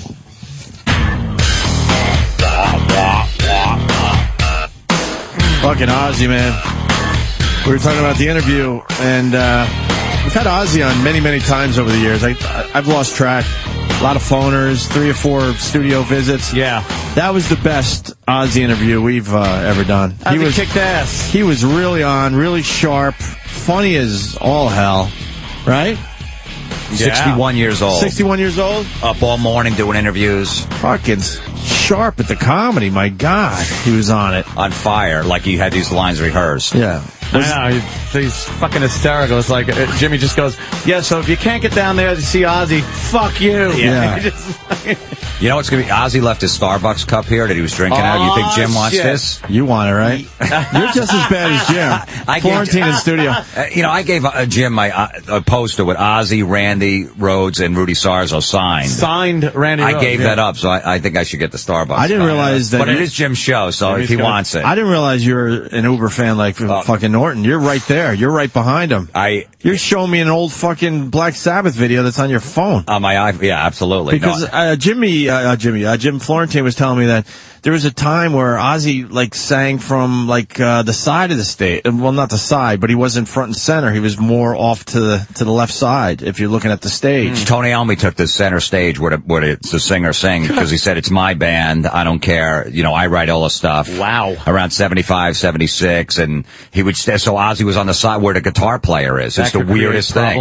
And it had the big spotlight on Tony the whole time. And I guess when Ozzy would sing, but pretty much it was just on. And Iommi would stand front row center and just play his guitar with his head up. That looks a little awkward. It did. It was, yeah. You guys see the video. I got video of it from Don Kirshner's rock concert. It makes you feel a little uncomfortable because it's Don Kirshner's rock concert. He's supposed to be, front and center. Is Tony just an egomaniac? He was at the time because he's not anymore. He's been humbled over the years. I don't know. There's still some stuff going on with them, underlying issues. But Tony pretty much took over the band after 75 because everyone was so much into drugs. And Tony too, but Tony pretty much wrote the Techno Ecstasy album was 1976. Wrote that whole album, produced it. Didn't let anyone in the whole band do anything on it.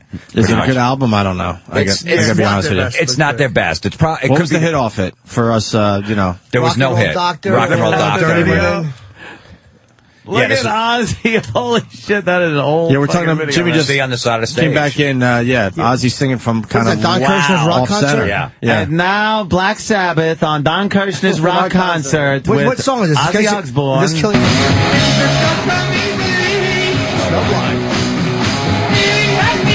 Snowblind. What a fucking voice, man. How is he just in here? This is so old. I know. This is 1975. How is he just in here? That's 35 years ago. Sabotage just came out. We're looking at something that's 35 years ago. Dude, Nixon was president. And Ozzy was right sitting where Florentine is, just sharp as ever. Was it everything you thought it would be, Jimmy? This Ozzy great, thing? man. Yeah, of course. It was just great. And if you're going to grab that Starbucks cup, you better do it now because Florentine is fucking eyeing it. Oh. That's the one he was drinking out of. He's going to clone his own Ozzy. Nah, what am I going to do? Would you take that home? Nah. Jerk off. He's still here. You can have him autograph. I would not. I got him to sign my picture of Why don't you clone him, man? There might be a little DNA around the fucking. That would be cool. And the books. I asked for another picture outside. I wasn't going to, but I was talking to Tony Dennis, his assistant, who's a fucking great guy. And Ozzy just walked up and clapped me on the back. Yeah. So I got to get another. I was at the urinal. Yeah. And all of a sudden, I smell Ozzy before I knew he was peeing next to me. I'm like... He smells great, right? And I'm like, do I do it? Do I, A, look, or B, strike up a conversation with Ozzy? I'm like, you know what? No. It's so you didn't look either? I didn't look or talk to him. Oh, how awkward. We're both just staring straight ahead peeing. I'm like, what kind of small talk am I going to have with Ozzy with our dicks in our hands? Good job, Ozzy. Right, a lot of fun. Just something awful. On the show. Oh, but being, in this business and stuff. Like if you hung out with a fan at one of the appearances or whatever and you spent time with them and then you go in the bathroom and then the guy next to you in the stall and still wants to talk, you're like, all right, dude, come on, I gave you enough time. Yeah. Can I piss in peace? Yeah. But Ozzy didn't go with the buffer, I noticed. He was right next to me. Oh, yeah, so you were there first? Oh, yeah. Maybe he wanted to look at yours. I don't know.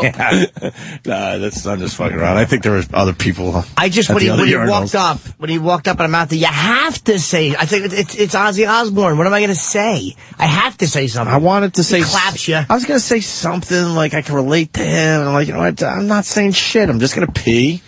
And it was a nice moment, a nice fucking time on the show, and that's it. And let him be. So that's what I did. Yeah, it was like a phenomenal fucking one-night stand. Right. You fucked a 12. Right. You know what I mean? She's getting dressed to leave. You're like, all right, I'll see you later. There's no more conversation. No. Just enjoy the moment. Let her leave. Like, holy, that was fucking amazing. We both know what it was. Yeah, exactly. I know you're not going to call me ever again. It's fine. There's a very good chance when we leave in a few minutes here and we're passing Ozzy, not Jimmy, but certainly I'll speak for myself. He won't even remember he talked to me a half hour ago. Exactly. There's a very good chance of that. I felt very a kinship with Ozzy. Like it was a lot of eye contact. I liked talking to him. He seemed very jovial. No, huh? No, I think so. But look at Jimmy's looking at me like, no, idiot. I think he realized that you were the only one in the room that didn't really want to see his dick. Well, so he connected with you. He's like, these other guys, they're creepy. I hit it better than everybody else. Of course I wanted to see his dick. I look so fucking fat and gay in the picture I just... You could have just stopped. And that's you trying not to look eager. If you were sucking his cock in that picture, that would be less gay in your face. I'm talking to Tony, and he comes up and he kind of claps you on the back and puts his arm Not around me. Naomi, by the way. No, Tony Dennis, his assistant. Yeah, exactly. And he claps you on the back and puts his arm around me. So I kind of feel like I had to get another shot. So I finally got a shot where he doesn't look miserable to be talking to me. So finally he was hugging me. I got a good shot where he's choking me. I know, I'm very Oh, really? Yeah. See, that's good. Yeah, it was a great one. I hate where we just stand. Okay, can we take a picture? I would like it to be something like that, something cool. Yeah, that's what I was. Yeah, so that's what I showed. How'd you get that done? I don't know. He just did it. I said, I was going to get a picture. He goes, of course. And he just started choking me, and I just made a goofy face. And Jim saw it, and he got all jealous. You try jerking off real fast as he's choking you? I'll do it later. Sam got a good one, too, of Ozzy pulling Sam's his hair up. He was fascinated with Sam's hair. He sure was. Ozzy's childlike. It was really refreshing to hear him telling, like, he went through the same experiences we all did when we were all just partying and shit. Partying too much and just looking around like... shaving people's eyebrows and using curtains to fucking wipe his ass. Going through stuff we did. Shitting in people's shoes. And Right. I can see Ozzy. Blackjack!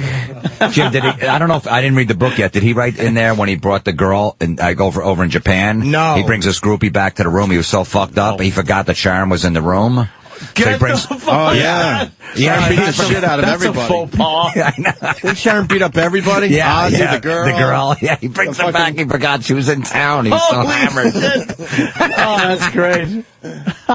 The dummy. God damn, that was good. I'm going to read this book, I Am Ozzy. Absolutely. I loved it, man. What are they bringing him around to the other stations? A few of the other stations? Yeah. He's doing an interview with Kane, who's now in Octane. That's cool. Oh, yeah, Kane? We lost our Kane. He was on All Nation. I really liked him on All Nation. They moved him to Octane. So you don't listen to Octane? Not as much as All Nation. I guess I'm showing my age. I'm a lithium guy.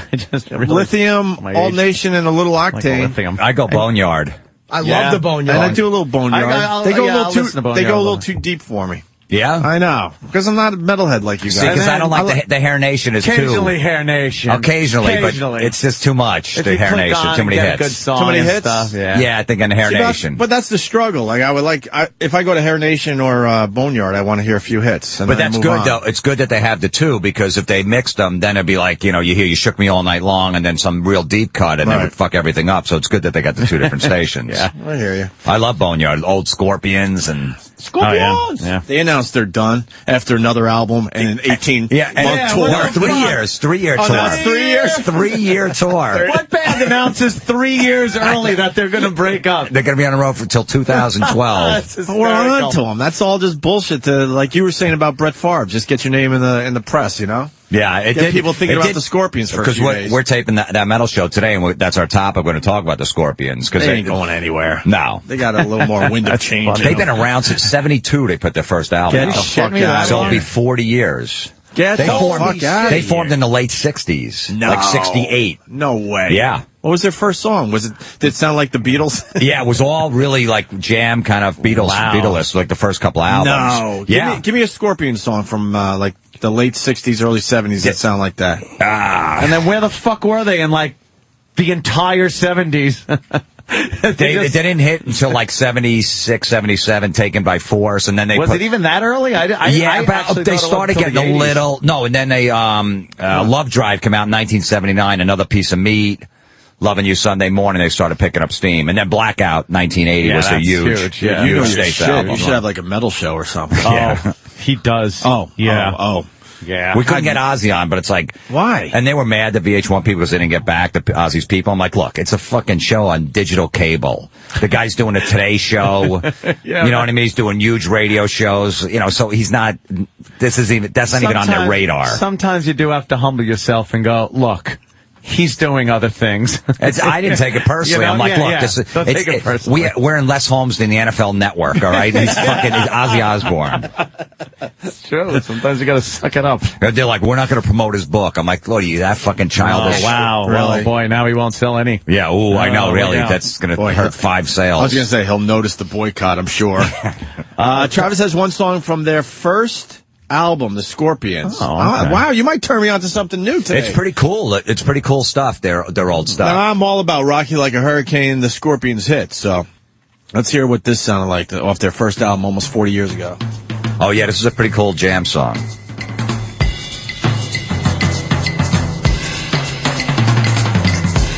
And Jim, if you notice, this sounds a little like Sabbath, like the first Sabbath record. Listen to when they get into it. I've never heard this. Wow, wait.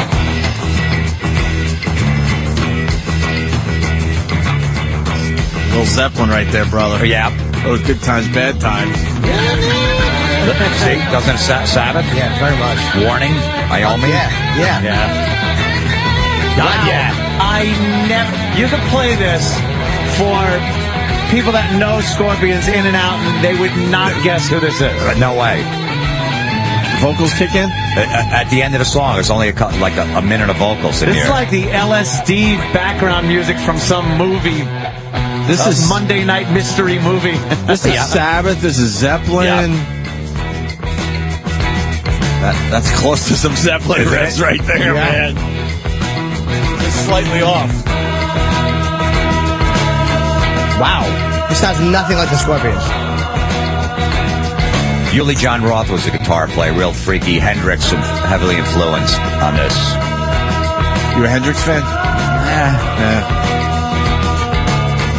I want to hear the vocals. Right with this.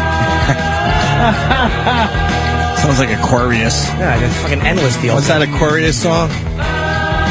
Age of Aquarius. Right. Kind of hippie-ish. Fucking drug den-ish. It's not bad, though. No, it's all right, but... Sabbath. Wow. That sounds like a Electric Funeral.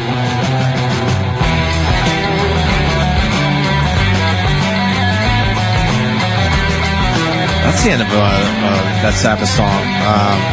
Paranoid, right? The War Pigs. Little riffs from the War Pigs. Oh, right. How much time left in this? 2.5 minutes. All right, I want to hear the vocals.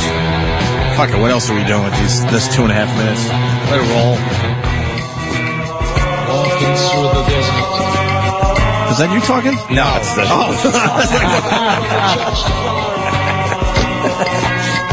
That was never there. Imagine I'm in heaven, but it is a hell. Sun is drying out my breath. Smiling connections are my pain. I'm going mad. I'm going mad. I'm going mad.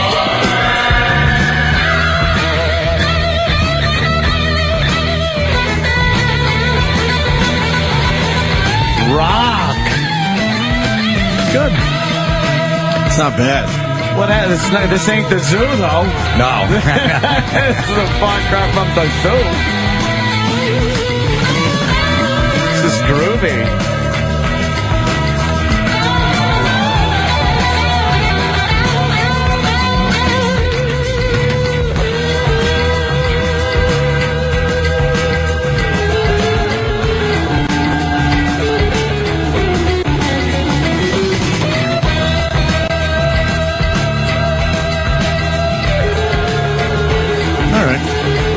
I just had them pull up the Scorpions' Virgin Killer. That was like their second or third. Look at the album cover. The girl was actually, they used to show her tits until they blurred them out. It's almost like, I know who you're talking about. The redheaded chick. Not Iron Maiden, was it? No. No, fucking, the famous album cover with the chick holding the fucking airplane. Help me out. I can't remember what it was, but I know it. Blind Faith. Blind Thank Faith. you, everybody. You know, I love the computer age. You can just look down and... I mean, that's pretty much considered child porn, right? Absolutely. That would She be. can't Blind be more than Faith 12, would be. 13. Look at Blind Faith. With the little nubs. With the little English nubs. Nice, right, Hello. Jim? Hip, hip. Yeah. Nice, right? Imagine how saggy they are now. If they were starting to sag there. They're like those are like Pennsylvania tits. A lot of chicks, they're almost like mushed in, and I don't know what happened. It's not pedophilia if it's on an album cover. Story was they were supposed to get her older sister, who was of age, and then she said no or backed out. And without asking the parents or anything, they took pictures of the younger sister and put that on the album cover. No shit. All right, let me go to Peter because he hated that song we just played. Peter. Oh, what? You didn't like that? Peter. It was like fucking druid chanting in the forest. Give me a fucking break. Well, it's old school. It's like early 70s. Yeah, man. I didn't say it was the greatest thing we ever heard. It was all right, though. And what's cool is that's the Scorpions. I didn't have an idea that the Scorpions used to sound like that. You guys are putting me down. I called in a month or so ago about the Stooges, and you guys were fucking saying how bad the Stooges suck. So I just wanted to say... Whoa. I know only the ones without Shemp or Curly. When they put Curly Joe in there, Curly Joe Besser, that sucked. I don't know enough about the Stooges to say they suck. I just never got into them. No. So that's where I'm at with the Stooges. I don't have anything else on the Stooges. All right, Peter, you made your point. Toodly-doo. Yeah. Hey, man, the drugs are really good back The Pope then. likes long intros. Toodly-doo. Toodly-doo. Toodly-doo. Fucking Scorpions, look at that. That's something if you're on the plane, you just kind of mellow out, you listen to something like that. It's not something... I can't do a whole album. No. Then you don't mind so much if it crashes. At least I won't have to listen to the whole fucking song. Yeah, maybe one or two songs, but not the whole fucking album, that's for sure. We get it. Speaking of music, The Who, Super Bowl, what do you think, Jim? Awful. Why? I mean, I don't expect much from these halftime shows anymore. I know, but there's two guys left, and that's true. They're like 70. You don't want to see the Super Bowl show? The Who, they were good, but I don't know. Townsend's not into it anymore. Fucking Daltrey still wants to be The Who, and Townsend rather collect child pics, you know. I know they're trying to give him a hard time, the NFL, but letting them in the country. Like the NFL finally figured out, all right, let's just go with these white artists. They're safe. They're not going to curse. They're not going to pull their pants down, pull a tit out. Yeah. And then they don't do any research on Pete Townsend. It was up on child porn charges over in England, and now they get caught in wind of it. They had no idea. He's trying to buy every copy of the Blind Faith album. Let's be honest with each other, too. The circumstances are still a bit shady with this Townsend and his explanation. He was on a child porn site, and he actually used his credit card to do research. When you're buying stuff... There was a credit card involved? Oh, yeah. Because Because he said he was doing research, so he actually used his credit card on the site. That's how he got busted. Using me credit card. They're running out of conservative acts. Like, who's going to be... Like, I could see AC/DC doing it maybe one year, the Super Bowl. But after that, I mean, I guess, like, country stars, maybe Garth Brooks or something like that. But they're running low. Because they don't want someone to pull the same shit they did with Janet Jackson and all that crap. I mean, to this day, it was nothing. Come on. They're still fighting that thing? It's still going on? Still fucking going on. CBS isn't going to buckle. And you know what? As much as we have our problems with CBS, God bless them for still fighting the good fight. Yeah. They're like, hell no, man. We're not buckling to this thing. We'll fight this thing all the way to the top. Because that's easily 7. I would... 2003. 2003? I was going to guess 6 or 7 years. Okay. And they're still fighting that. Let me go to Mac in Raleigh. Mac. Hey, what's up, guys? Hey. I was just saying that track you guys were playing from Lonesome Crow, that actually was used in some German movie about drugs. Oh, really? Like some groovy movie? Yeah, it was their version of Reefer Madness, you know, the little warning. It's actually how they got their, record deal with RCA or whatever it was at the time. So the whole album, like Lonesome Crow, it's why there's not that one. It's not much singing because they couldn't speak English. The other, it was soundtrack music. That's just a rumor. What you just said. No, it's actually true. We always kid about this. If someone knows something like that, this guy, and it's not an insult, had no childhood. He didn't get laid when he was growing up. If you know that happened with the Scorpions, you were not banging chicks on a Friday night. That's a story you tell on a bad date. When Mary, you go ahead. You what? What's that? I've met Rudy and Klaus. Right, I know, but were you like a womanizer growing up? Did you get laid a lot, or were you sitting home listening to records? Yeah, because I was in a band, man. You All were right. in a band in college. You got pussy like nobody's business, man. You're right. Like what Paul Stanley said, being in a band and bragging about banging chicks is like bragging about turning on a faucet and finding water, so. No, you can always brag about it. Doesn't matter. Okay, well, then again, we are talking about Paul Stanley here. Who knows? True. Yeah, and actually, that was Michael Schenker on guitar, not Uli. Uli didn't come in until, Fly to the Rainbow. But that was 72. Michael Schenker must have been 11 then. He was 13 or whatever, and then he joined UFO when he was 14, and wow. Yeah, it's kind of sick how talented he is. Yeah. When he's sober. You got a lot of knowledge that no one else gives a shit about. Exactly, man. I mean, it's how you win game shows and fucking Who Wants to Be a Millionaire type of shit. And get on Opie and Anthony, man. What else you want me to do? I understand. Just take your beating. This is just a line. Well, that's why we always make fun of Eddie Trunk on the show, that he knows all this obscure stuff. Eddie's ridiculous. It's insane. Here's something, Eddie. Let someone else talk. Jeez. I went to see Batman in some obscure fucking theater in the middle of nowhere. I was with my girl, and there's Eddie behind me. Talked the entire movie. I'm like, Eddie, I'm trying to watch a movie. Can't we do this over coffee after the movie? Because he hasn't seen me in a while. I love Eddie. Don't get me wrong. I love the guy. Guy could talk, though. Absolutely. I mean, he's good at it. He's fine for our show because I'm not like a big. When I interview the guests, it's just Eddie. Weaves this whole story in the question. Sure. And he's amazing at that. We had Joey Kramer and I go, so you guys write better songs when you're fucked up on drugs or sober? He's like, what kind of question is that? I'm like, I'm not going to spend a minute asking it. I'm just getting right to the point. Yeah. You bang a lot of chicks? How many did you get? You ever have a threesome? I go right there. That's what I love about you, Jim. And that's what I go love right for it. But Eddie's good. Eddie, we need I'm Eddie. not trashing Eddie. I know, Eddie. absolutely. We've been friends forever, and I wish him nothing but the best, and that's the truth. All right, why don't we get out of here? Great day. It was a good day. Alrighty. No, it was a great day. I Am Ozzy's the book. Ozzy doesn't need our help. He's doing a signing tonight. It's in the Time Warner building, and it's Columbus Circle at the Borders bookstore. It's a great place for a signing.